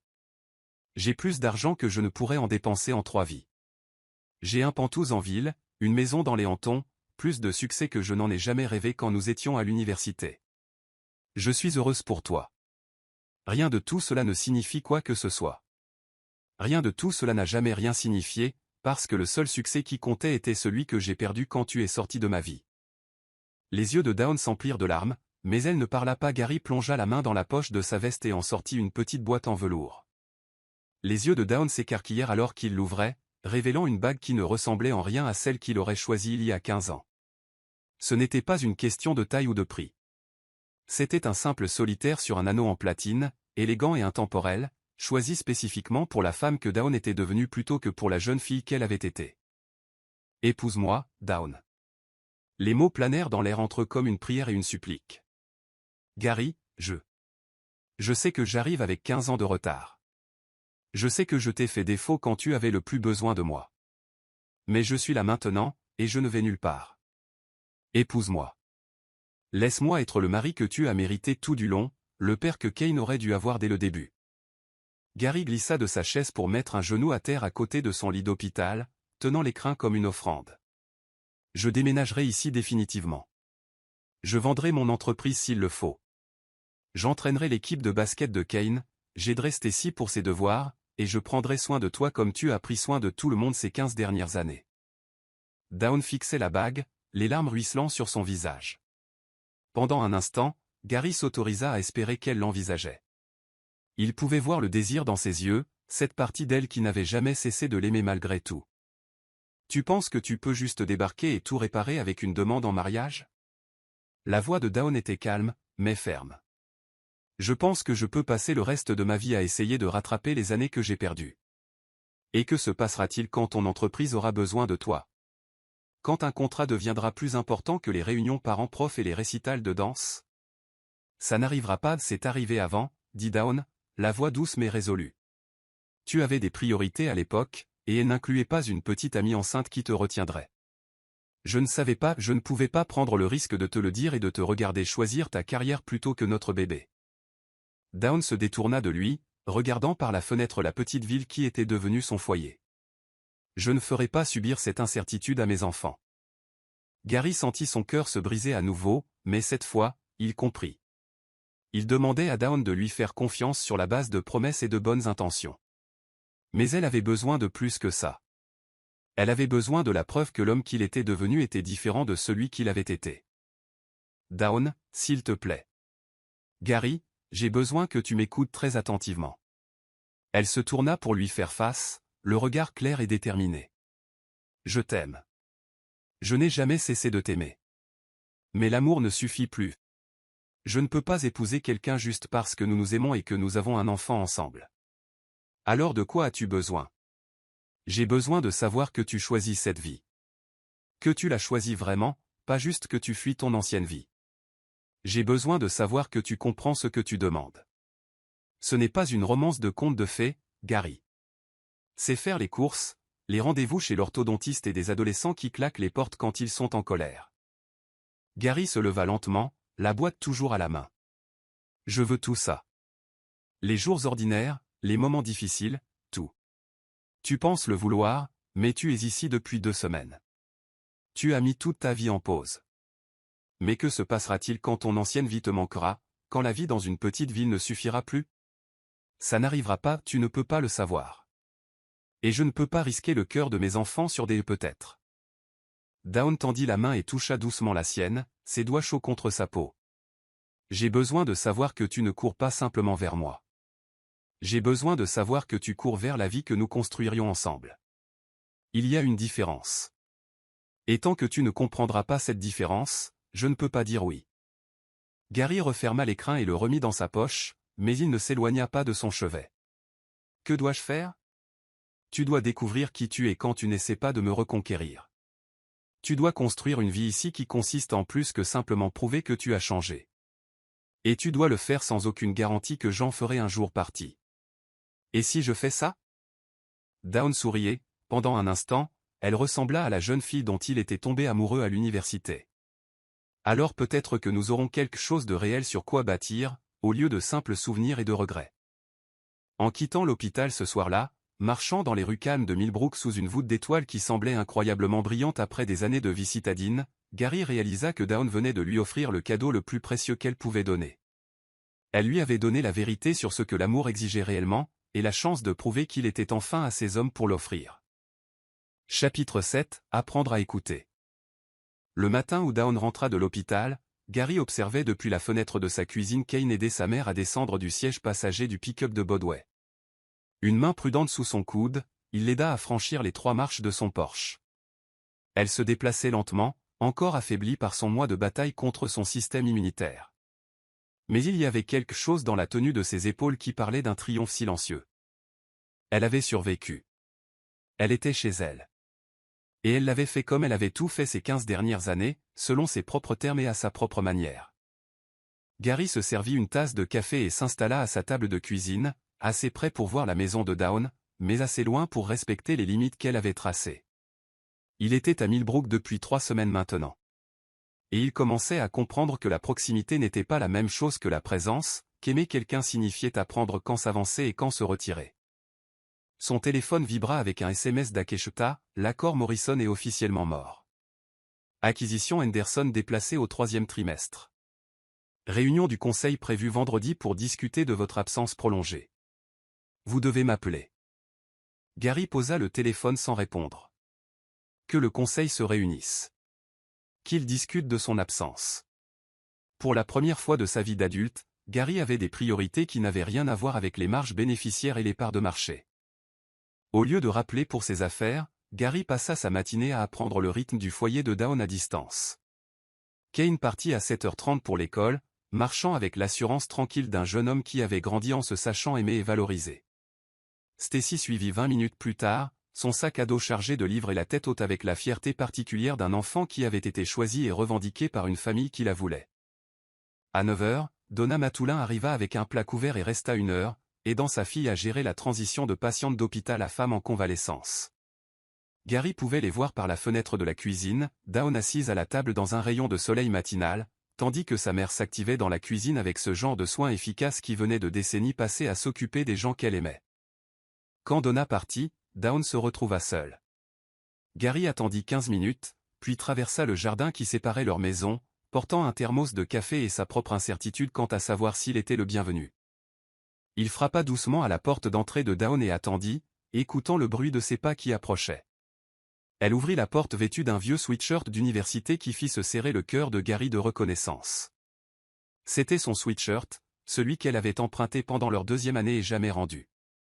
Le fait qu'elle l'ait encore, qu'elle le porte le jour de son retour de l'hôpital, ressemblait soit à de l'espoir, soit à de la torture.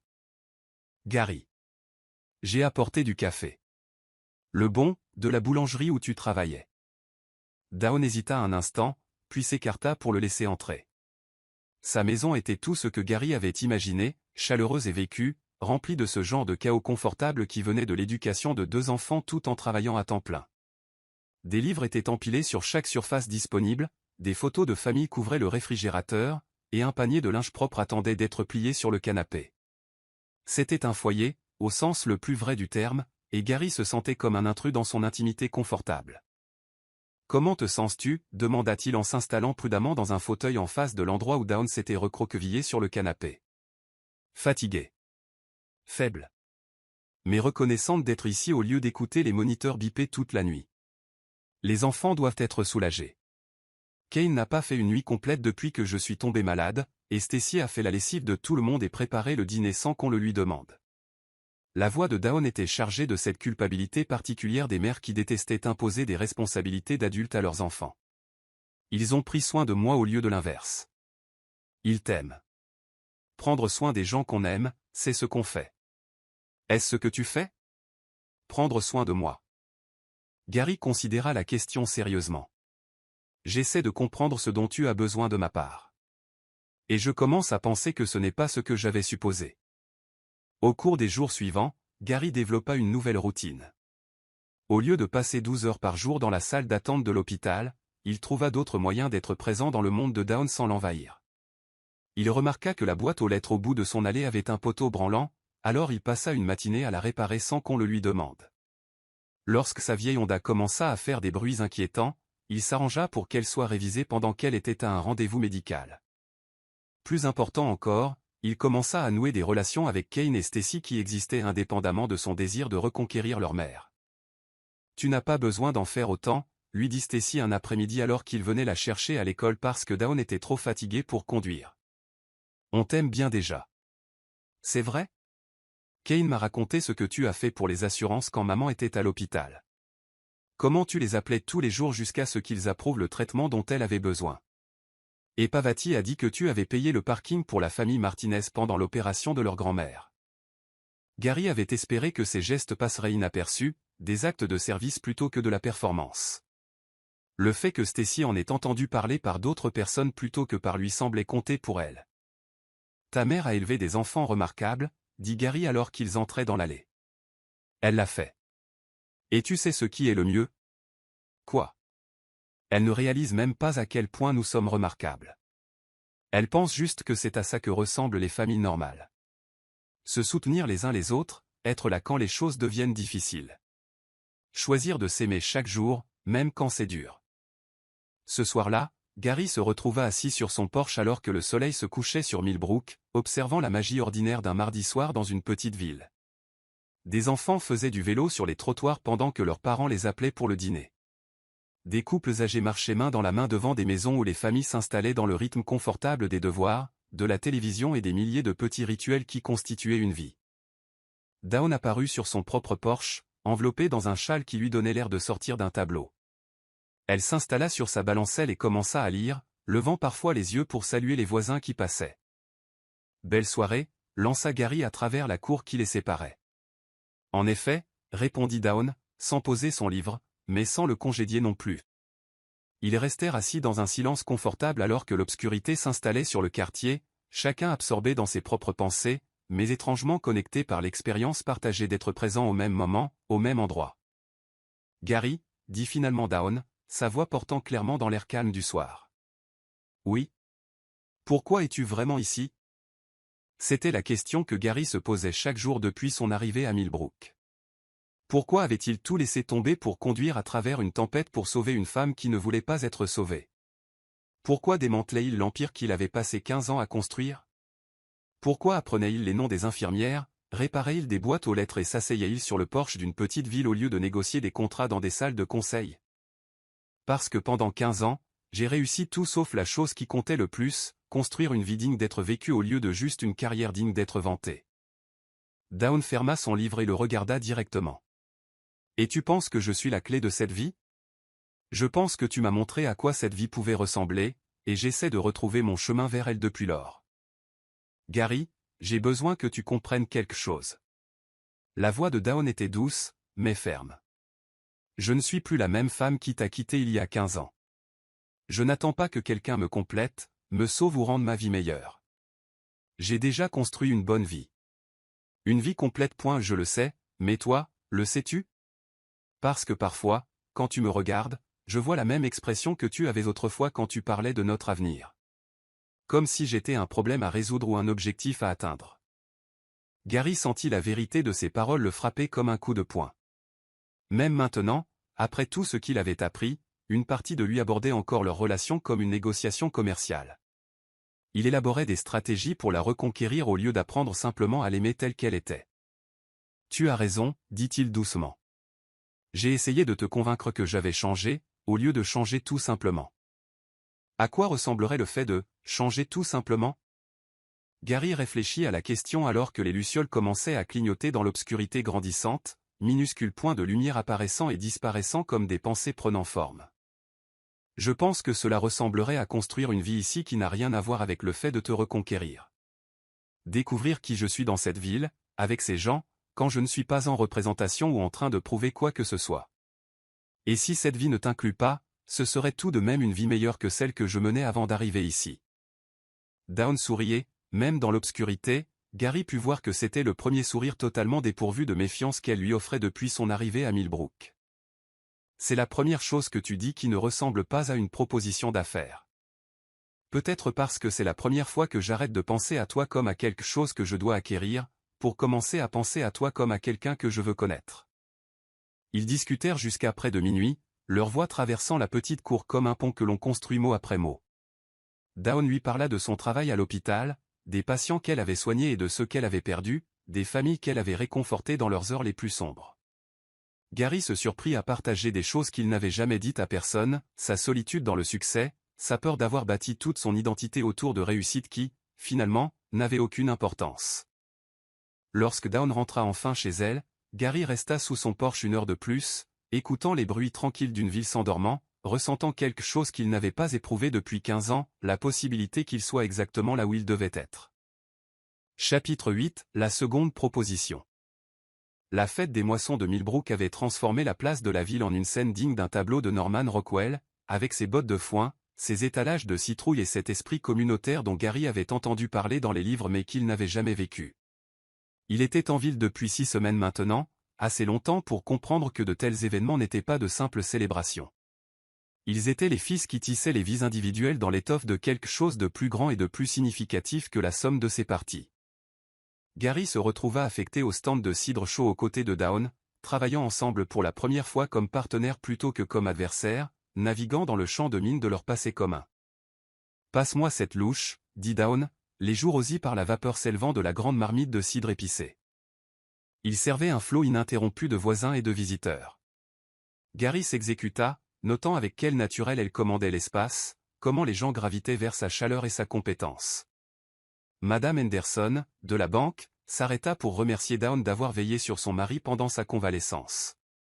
Le directeur du lycée mentionna combien il appréciait le bénévolat de Dawn pour le programme d'alphabétisation. 3 familles différentes tinrent à dire à Dawn à quel point leurs proches âgés appréciaient ses visites à domicile. En observant Dawn dans son élément, Gary réalisa qu'il la voyait telle que les autres la voyaient. Non pas comme la jeune femme qu'il avait quittée, ni comme la patiente malade qu'il s'était précipité pour sauver, mais comme le pilier de force qu'elle était devenue dans cette communauté qu'il aimait et dépendait d'elle. « Tu me fixes, dit Dawn doucement lors d'une brève accalmie. Je t'admire. Il y a une différence. Gary. Je sais, je sais. Pas de pression, pas d'attente. Je suis juste. Je suis fier de toi. De qui tu es devenu. L'expression de Dawn s'adoucit. Ce n'était pas facile. Construire cette vie, trouver ma place ici. Il y a eu des moments où je me suis demandé si j'avais fait le bon choix en laissant tout ce qui m'était familier derrière moi. Le regrettes-tu maintenant? Non.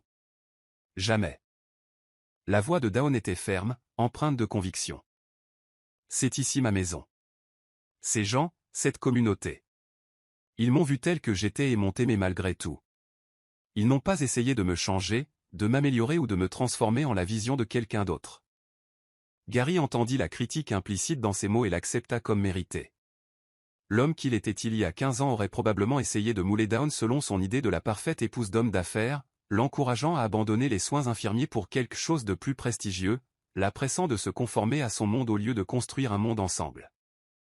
L'après-midi passa dans un flou de cidre et de conversation, de concours de sculpture sur citrouille et de musique bluegrass.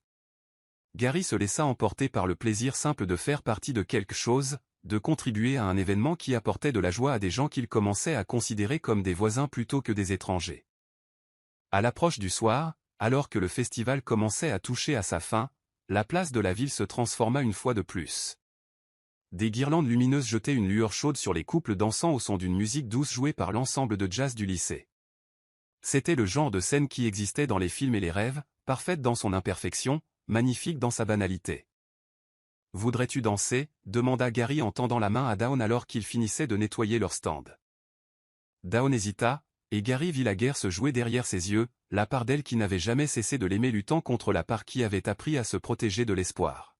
« Juste une danse » dit Gary doucement. Pas d'arrière-pensée. Pas d'agenda caché. Juste deux personnes qui avaient l'habitude de danser ensemble et qui se souviennent de ce que cela faisait. Dawn prit sa main. Ils se dirigèrent vers la petite piste de danse installée devant le kiosque, rejoignant d'autres couples se balançant sur une musique qui semblait conçue pour des moments exactement comme celui-ci. Gary attira Dawn contre lui, mais pas trop près, respectant les limites qu'elle avait établies tout en savourant le miracle de la tenir à nouveau dans ses bras.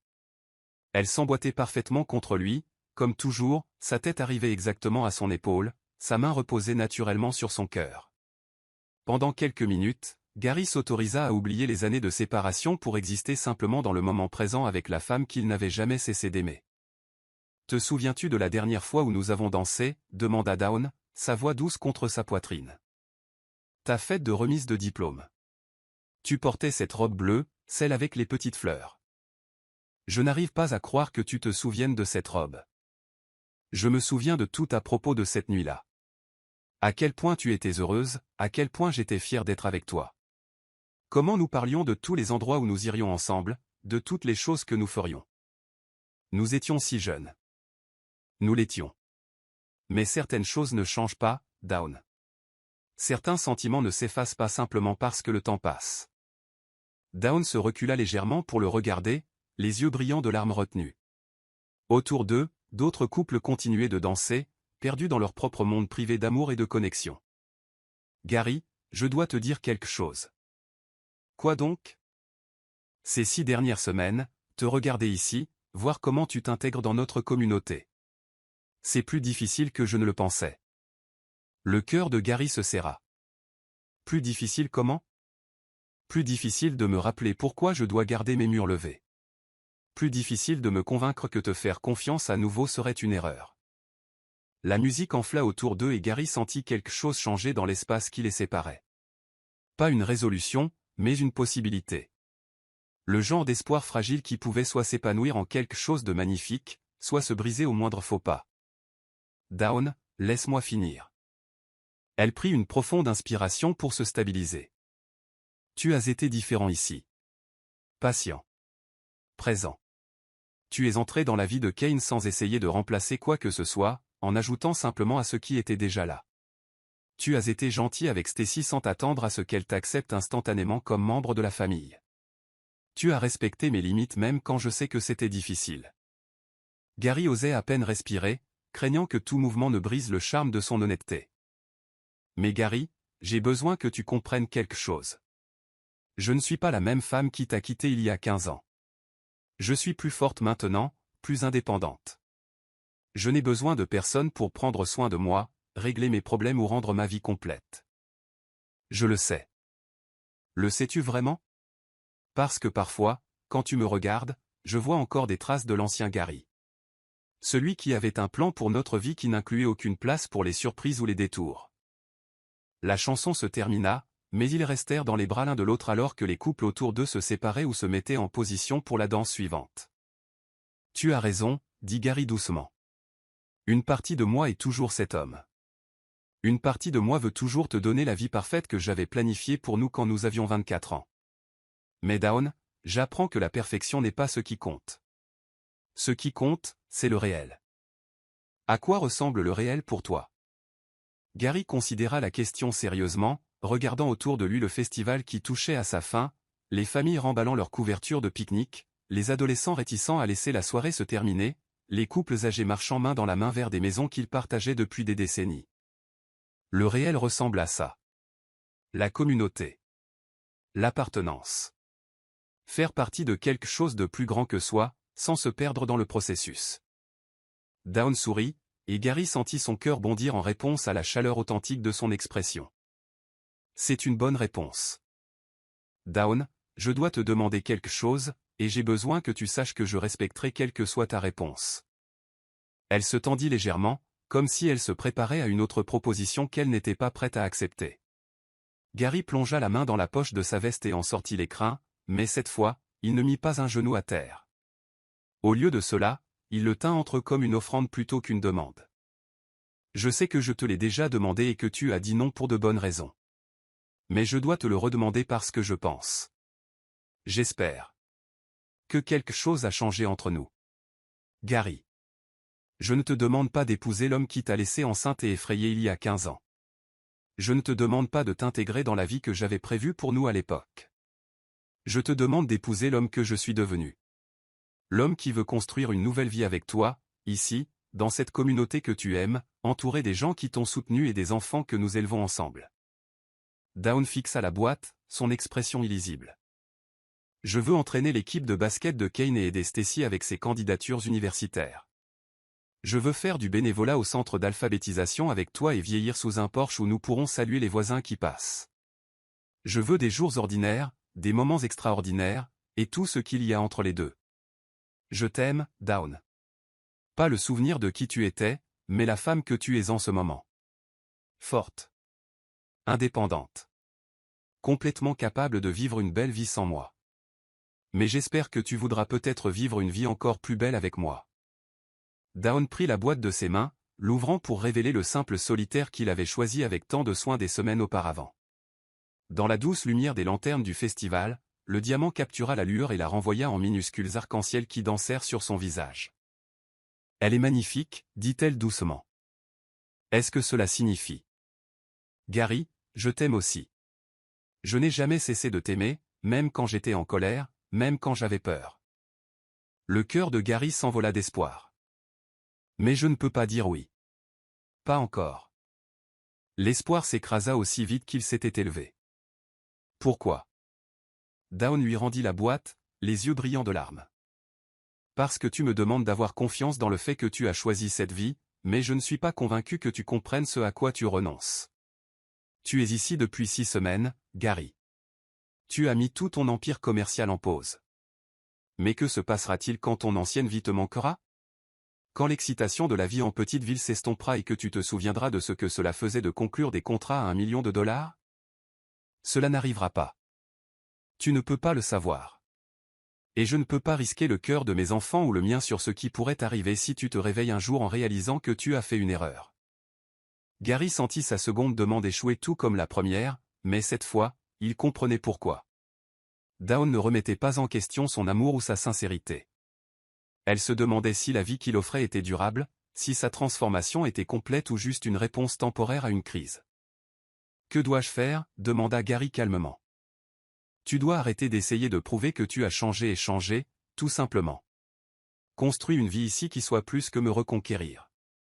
Découvre qui est Gary Thomas à Millbrook, Tennessee, quand il ne joue pas pour un public ou n'essaie pas de rattraper ses erreurs passées. Et si je fais ça ?» Dawn se rapprocha de lui, assez près pour qu'il puisse voir l'amour et la peur se livrer bataille dans ses yeux. Alors peut-être aurons-nous quelque chose de réel sur quoi bâtir, au lieu de simples promesses et de bonnes intentions. Alors que le festival se terminait et que les familles commençaient à rentrer chez elles, Gary raccompagna Dawn jusqu'à sa porte d'entrée, portant la bague rejetée dans sa poche comme un rappel du chemin qu'il lui restait à parcourir. Mais cette fois, au lieu de se sentir vaincu, Gary ressentit quelque chose comme de la clarté. Dawn ne le rejetait pas. Elle le mettait au défi de devenir l'homme dont elle avait besoin qu'il soit. Pas seulement temporairement, mais définitivement. Et pour la première fois depuis son arrivée à Millbrook, Gary comprit exactement ce que cela signifiait. Chapitre 9, l'épreuve du temps. L'appel arriva un mardi matin de novembre, alors que l'air automnal portait la première promesse de l'hiver et que Gary aidait Kane à s'entraîner au lancer franc dans leur allée avant l'école. « Papa, ton téléphone sonne », dit Kane en passant le ballon à Gary avec cette aisance décontractée qui s'était développée au cours des 3 derniers mois de matinées partagées et de conversations tranquilles. « Papa. » Le mot serrait encore la poitrine de Gary de gratitude chaque fois qu'il l'entendait. Cela avait commencé timidement, puis était devenu plus naturel, jusqu'à ce que cela ressemble maintenant au titre le plus important que Gary ait jamais gagné.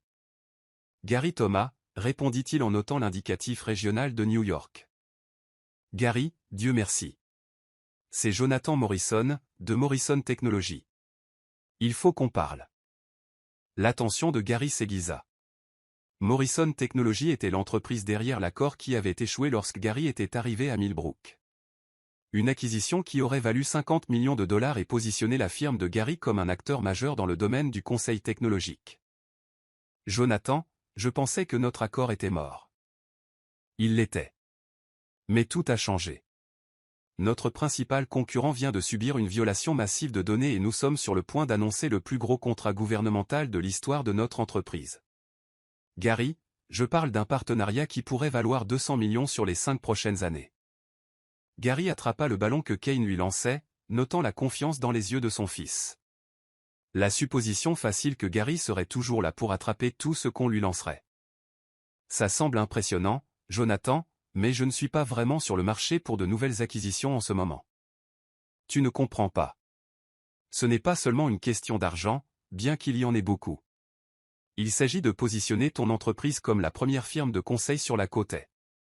C'est l'aboutissement de tout ce pourquoi tu as travaillé toute ta carrière. Par la fenêtre de la cuisine de la maison de Down, Gary pouvait la voir s'activer, préparant le petit déjeuner pour Stacy tout en emballant les déjeuners et vérifiant les devoirs. Elle bougeait avec la grâce efficace d'une femme qui avait passé des années à orchestrer la danse complexe de la vie de famille, et Gary sentit son cœur se serrer d'amour et d'admiration. « Jonathan, j'apprécie l'offre, mais... » Avant de dire non, tu dois savoir que cela nécessiterait un déménagement dans la Silicon Valley pour au moins 2 ans. Immersion totale, gestion pratique. Mais Gary, on parle de l'affaire d'une vie. Gary sentit le poids du moment s'installer sur ses épaules. Tout ce pourquoi il avait travaillé, tout ce qu'il avait construit au cours de 15 années de planification stratégique et de culture minutieuse lui était offert sur un plateau d'argent. L'ancien Gary aurait été dans un avion pour la Californie en quelques heures. « Je ne suis pas intéressé, » dit Gary calmement. « Quoi ? Gary, as-tu entendu ce que je viens de dire ? 200 millions de dollars. L'affaire d'une vie. Je t'ai entendu. Et je ne suis pas intéressé. As-tu perdu la tête ? C'est tout ce dont nous avons discuté, tout ce vers quoi tu as tendu. » Gary mit fin à l'appel et éteignit son téléphone, le mettant dans sa poche sans une seconde pensée. Kane l'étudiait avec l'intelligence perceptive qu'il avait héritée de ses 2 parents. « Tout va bien, papa ? » Tout est parfait. Ce que Gary ignorait, c'est que Down se tenait à la fenêtre de sa cuisine, assez près pour entendre sa part de la conversation à travers la fenêtre ouverte. Elle l'avait écouté refuser ce qui semblait être l'opportunité d'une vie sans hésitation. Sans même demander du temps pour y réfléchir. Plus tard ce matin-là, après le départ de Kane et Stacy pour l'école, Down apparut sur le porche de Gary avec 2 tasses de café et une expression qu'il ne parvenait pas à lire. « On peut parler ?» Ils s'installèrent sur la balancelle de Gary, celle qu'il avait installée la semaine précédente parce qu'il avait remarqué que Down lisait sur la sienne la plupart des soirs et qu'il avait pensé qu'il serait agréable d'avoir son propre espace calme pour réfléchir. « J'ai entendu ta conversation téléphonique ce matin, » dit Down sans préambule. Gary se tendit. « Down, ce n'est pas ce que tu pourrais croire. On aurait dit que quelqu'un t'offrait beaucoup d'argent pour quitter Millbrook. 200 millions de dollars, en fait, sur 5 ans. » Down posa sa tasse de café, ses mains tremblant légèrement. « Et tu as refusé sans une seconde pensée. Gary, as-tu la moindre idée de ce que tu viens de faire ? J'ai choisi ma famille plutôt que mon entreprise. J'ai choisi la vie que je construis ici plutôt que la vie que je pensais vouloir autrefois. » Down se leva brusquement, faisant les 100 pas jusqu'à la rambarde du porche et la saisissant comme une ancre. « Tu ne peux pas faire ça. » « Faire quoi ? » « Renoncer à ce genre d'opportunité pour moi. Pour nous. Je ne te laisserai pas sacrifier toute ta carrière. Down, ce n'est pas un sacrifice si c'est un choix. Elle pivota pour lui faire face, des larmes ruisselant sur son visage. Mais et si c'en était un? Et si, dans 5 ans, tu te réveilles et réalises ce que tu as abandonné? Et si tu commences à m'en vouloir d'être la raison pour laquelle tu as tourné le dos à la plus grosse affaire de ta carrière? Gary se leva et s'avança vers elle, mais elle leva une main pour l'arrêter. Je t'observe depuis 3 mois, Gary. Je te regarde construire une vie ici. Je te regarde devenir partie intégrante de notre communauté. Et je retombe amoureuse de toi, encore une fois. Le cœur de Gary bondit d'espoir. Mais je suis aussi terrifié. Parce que tu ne fais pas que changer ta vie. Tu démantèles complètement qui tu étais, et je ne suis pas sûr que ce soit juste pour l'un ou l'autre de nous. Gary, tu étais brillant dans ce que tu faisais. Un succès au-delà des rêves les plus fous de la plupart des gens. Tu as bâti un empire à partir de rien et tu étais doué pour ça. Tu aimais le défi, la stratégie, le frisson de conclure des affaires impossibles. J'aime davantage notre vie ici. L'aimes-tu vraiment, ou penses-tu juste que tu devrais l'aimer davantage? Gary avait l'impression d'essayer de naviguer dans un champ de mine où chaque pas pourrait détruire la chose même qu'il essayait d'atteindre. Je ne comprends pas ce que tu me demandes. Je te demande d'être honnête avec toi-même sur qui tu es vraiment. Pas qui tu penses que je veux que tu sois, pas qui tu penses que tu devrais être, mais qui tu es réellement. Dawn essuya ses yeux, luttant pour articuler la peur qui grandissait dans son cœur depuis des semaines. L'homme dont je suis tombée amoureuse à l'université était ambitieux, motivé et excité à l'idée de conquérir le monde. J'étais attiré par ta passion, ton intelligence, ta détermination à construire quelque chose de significatif. Et maintenant? Maintenant je te vois essayer d'être quelqu'un de complètement différent. Quelqu'un qui se contente de la vie en petite ville, des barbecues le week-end et d'entraîner la petite ligue. Et bien que cette personne soit merveilleuse, je ne suis pas sûr que ce soit toi. Gary se rassit sur la balancelle, sentant le sol se dérober sous ses pieds. Alors qu'est-ce que tu dis? Que tu veux que je parte? Que je prenne l'affaire? Je dis que je veux que tu sois sûr que la vie que tu choisis est la vie que tu veux réellement. Pas juste la vie que tu penses qui me rendra heureuse. Et si j'en suis sûr? Dawn s'assit à côté de lui sur la balancelle, assez près pour qu'il puisse sentir le léger parfum de son shampoing, mais assez loin pour qu'il ne puisse pas la toucher sans franchir une limite qu'elle avait établie. Alors je te croirai. Mais Gary, j'ai besoin que tu te le prouves à toi-même d'abord. Pas à moi. À toi-même. Cet après-midi-là, Gary se retrouva à marcher dans le centre-ville de Millbrook, le voyant avec de nouveaux yeux. Était-ce vraiment là qu'il voulait passer le reste de sa vie? Était-il sincèrement content d'entraîner au basket et de faire du bénévolat au centre d'alphabétisation, ou jouait-il simplement un rôle qu'il pensait capable de reconquérir Dawn? Il s'arrêta au Rosie's dîner, là où la conversation avec son fils avait révélé la vérité sur sa paternité 2 mois plus tôt. Les mêmes banquettes en vinyle rouge, le même sol en damier noir et blanc, le même sentiment d'être connecté à quelque chose de plus grand que lui-même. Gary. L'interpella Madame Patterson depuis la banquette du coin. Comment s'en sort votre jeune homme avec ses candidatures universitaires? Kane s'en sort très bien. Il a jeté son dévolu sur l'université d'État. Et Stacy?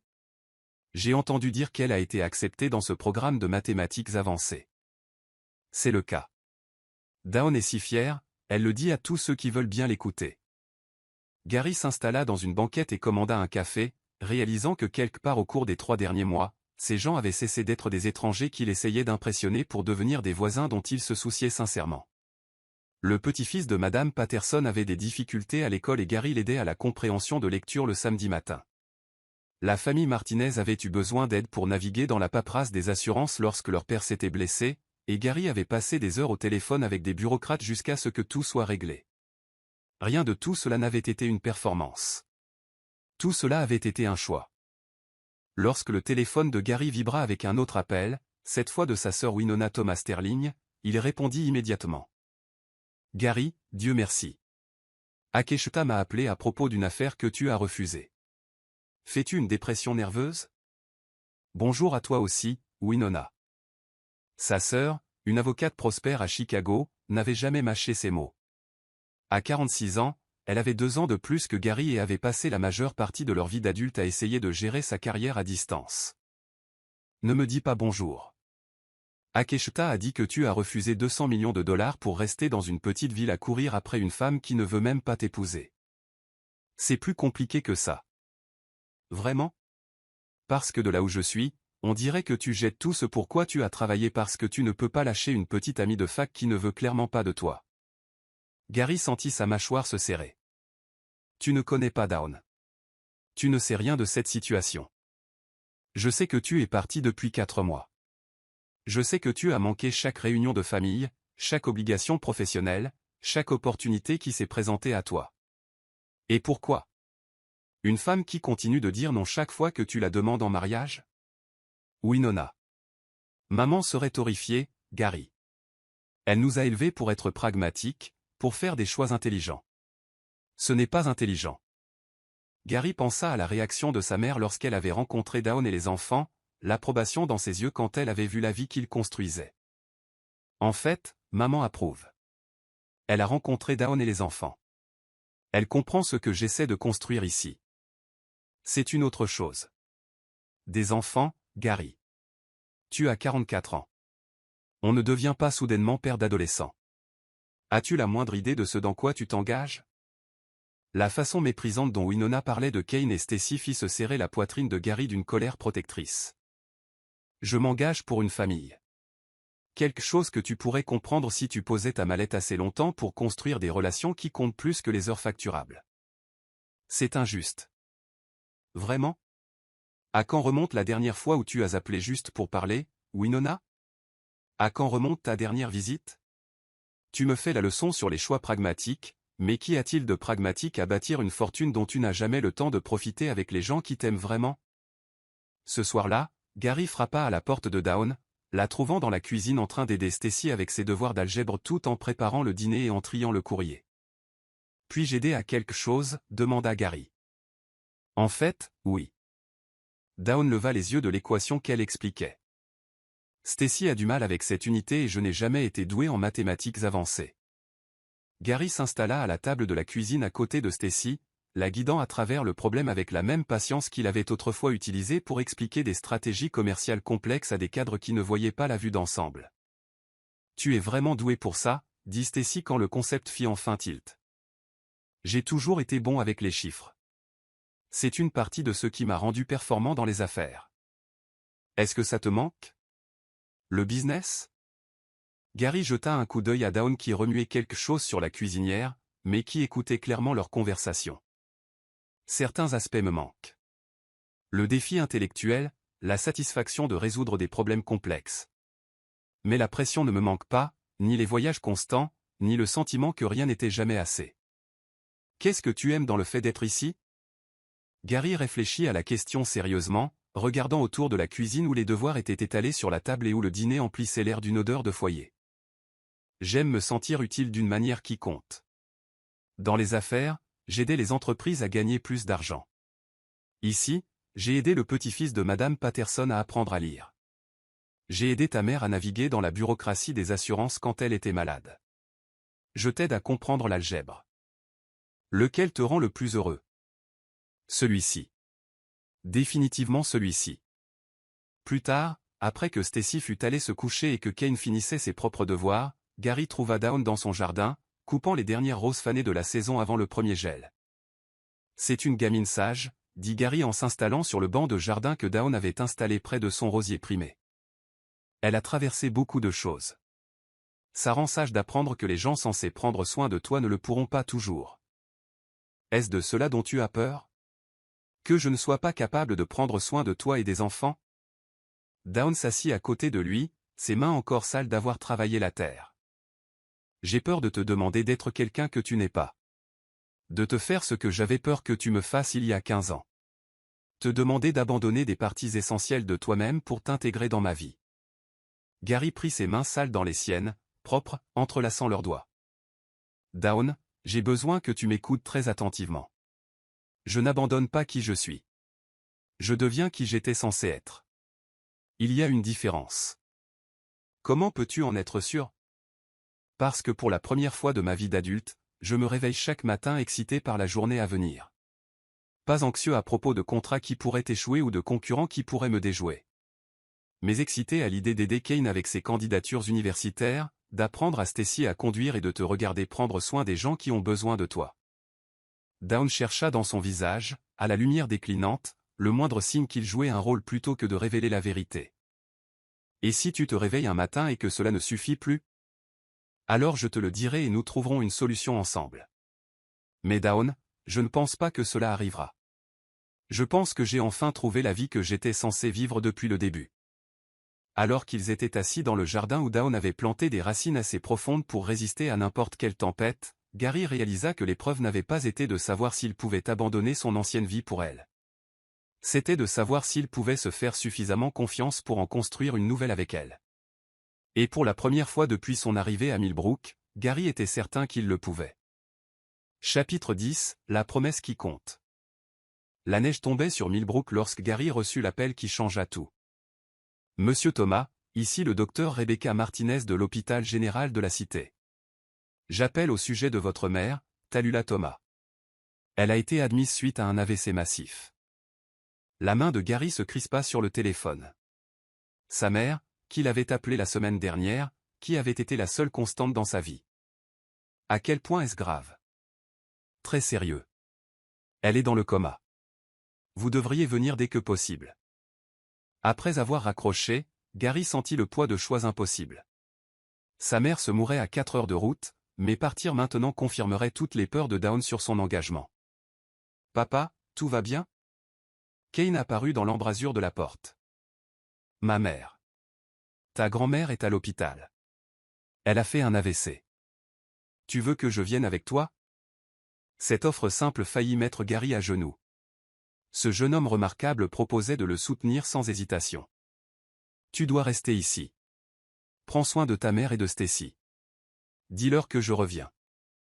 Gary s'assit au chevet de sa mère à l'hôpital, regardant les machines respirer pour elle. Tallulah Thomas l'avait élevée seule, avait été sa pom-pom girl et sa critique. Elle avait rencontré Dawn à l'université et avait porté le deuil lorsque Dawn avait disparu de la vie de Gary. Je l'ai trouvé, maman, chuchota Gary. J'ai trouvé Dawn et j'ai un fils. Ton petit-fils, Kane. Gary appela Dawn ce soir-là. Est-ce que ça irait si je la menais ici? À Millbrook. C'est chez moi maintenant, Dawn. Si elle se réveille, je veux qu'elle voie la vie que j'ai construite. Si elle ne se réveille pas, je veux qu'elle soit entourée de gens qui aiment son fils. Lorsque Gary revint avec sa mère en transport médicalisé, la moitié de la ville attendait pour aider. Denoma avait préparé sa maison pour des soins de longue durée. Bodway organisait les bénévoles. Pavati arrangeait les soins infirmiers privés. Mais ce fut Dawn qui le surprit le plus. Je veux aider, dit-elle, apparaissant avec un plat cuisiné et un sac de nuit. C'est la famille. Au cours des semaines suivantes, Gary regarda Dawn prendre soin de sa mère inconsciente avec une compétence douce. Elle parlait à Tallulah des enfants, lisait des romans, jouait de la musique, traitant la mère de Gary comme un membre aimé de la famille. « Pourquoi fais-tu ça » demanda Gary. « Parce que c'est ce que font les familles. Nous ne sommes pas officiellement une famille. Ne le sommes-nous pas? » Noël arriva doucement.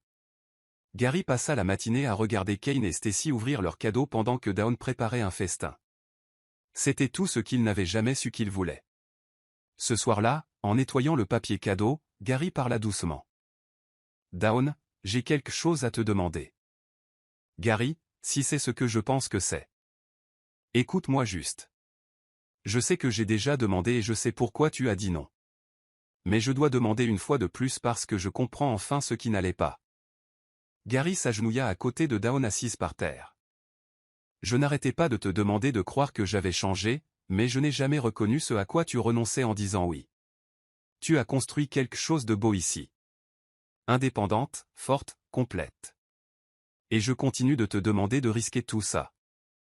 Gary sortit l'écrin, les mains tremblantes. Peut-être que ce dont tu as besoin n'est pas une autre promesse. Peut-être as-tu besoin de la permission de ne pas avoir à le découvrir. Qu'est-ce que tu veux dire?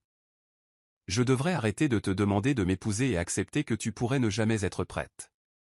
Et ça ne fait pas de toi quelqu'un qui a tort. Ça te rend intelligente. Gary referma l'écrin. Je vais t'aimer, toi et nos enfants, pour le reste de ma vie. Marié ou non? Que tu te sentes un jour assez en sécurité pour dire oui ou non? Dawn sanglota. C'est la chose la plus terrifiante que tu m'aies jamais dite. Pourquoi? Parce que cela signifie que tu comprends enfin que l'amour ne consiste pas à obtenir ce que l'on veut. Il s'agit de vouloir ce qu'il y a de mieux pour la personne qu'on aime. Gary, il y a 3 semaines, je suis allé voir un avocat pour les procédures d'adoption. Je veux que notre famille soit légale autant que réelle. Mais tu as dit que tu n'étais pas prête à te marier. Je n'étais pas prête à risquer mon cœur à nouveau. Mais en te regardant avec ma mère, j'ai réalisé que j'avais tellement peur que tu partes que je ne me suis jamais laissé voir à quel point tu étais déjà resté. Un mardi matin de février, Tallulah ouvrit les yeux. Gary. Chuchota T.L. Je suis là, maman. Dans l'heure qui suivit, Tallulah rencontra la famille que Gary avait trouvée, Kane, son petit-fils, Stacy, qui offrit de jouer du piano, Dawn, qui avait pris soin d'une étrangère par amour. Tu es revenu vers elle, dit Tallulah quand ils furent seuls. Je n'aurais jamais dû la laisser partir. Es-tu heureux ici, vraiment heureux? Plus heureux que je ne l'ai jamais été. Alors qu'attends-tu? Ce soir-là, Gary trouva Dawn dans son jardin, plantant des bulbes de printemps. Dawn, je ne vais pas te demander en mariage à nouveau. Les mains de Dawn s'immobilisèrent. J'ai mal pensé les choses. L'amour, c'est être présent chaque jour, faire le choix d'aimer quelqu'un encore et encore. L'amour, c'est construire une vie qui inclut quelqu'un sans exiger qu'il gagne sa place. Gary prit ses mains tachées de terre. Je ne te demande plus de me faire confiance pour ton avenir. Je te promets que ton avenir inclura un homme qui t'aime complètement et ne partira jamais. Tu ne me demandes pas en mariage? Non, je te fais une promesse. Il y a une différence. Dawn se leva et entra dans sa maison sans un mot. Gary resta assis seul, se demandant s'il l'avait perdue en comprenant enfin comment l'aimer correctement. 20 minutes plus tard, Dawn réapparut. Gary, peux-tu venir ici? Gary trouva Dawn dans son salon où Kane et Stacy étaient assis avec une excitation à peine contenue, et Tallulah était dans son fauteuil roulant. Dawn prit une profonde inspiration, cherchant dans sa poche un simple anneau en argent. Gary Thomas, dit-elle en mettant un genou à terre sous les yeux de leur famille. Tu as passé 4 mois à me montrer qui tu es maintenant, sans essayer de me convaincre de qui tu pourrais devenir. Tu as aimé nos enfants sans condition et tu m'as aimé sans exigence. Le cœur de Gary s'arrêta. Veux-tu m'épouser? Pas parce que nous avons un enfant ensemble. Mais parce que je veux passer le reste de ma vie à construire quelque chose de beau avec l'homme que tu es devenu. Gary fixa cette femme incroyable lui offrant tout ce dont il ignorait avoir besoin. Oui, chuchota T.L., puis plus fort, oui. Pour toujours. Oui. Alors que Dawn glissait la bague à son doigt, Kane et Stacy explosèrent de joie et Tallulah applaudit avec délice. Merci, chuchota Gary contre ses lèvres alors qu'ils s'embrassaient. Pourquoi? Pour m'avoir fait mériter ce « nous ». Pour avoir attendu que nous soyons tous les deux prêts à construire quelque chose qui pourrait durer. 6 mois plus tard, Gary et Dawn se marièrent au centre communautaire de Millbrook, entourés de tous ceux qui avaient vu leur histoire d'amour se dérouler. Kane accompagna sa mère jusqu'à l'hôtel, Stacy servit de demoiselle d'honneur, et Tallulah porta un toast sur les secondes chances et le courage d'aimer à nouveau après un chagrin d'amour. Leur mariage fut témoigné par une communauté qui comprenait que les plus grandes histoires d'amour ne sont pas une question de timing parfait. Elles concernent des gens ordinaires qui se choisissent encore et encore, surtout quand ce choix exige des sacrifices, de la croissance et la patience qui vient de la compréhension que certaines choses valent la peine d'attendre. Et dans une petite ville du Tennessee, 2 personnes qui s'étaient perdues et retrouvées commencèrent le reste de leur vie ensemble, entourées par la famille qu'elles avaient créée et la communauté qui leur avait appris que la maison n'est pas un endroit que l'on trouve. C'est une vie que l'on construit, un choix à la fois, avec les gens qui comptent le plus. Fin.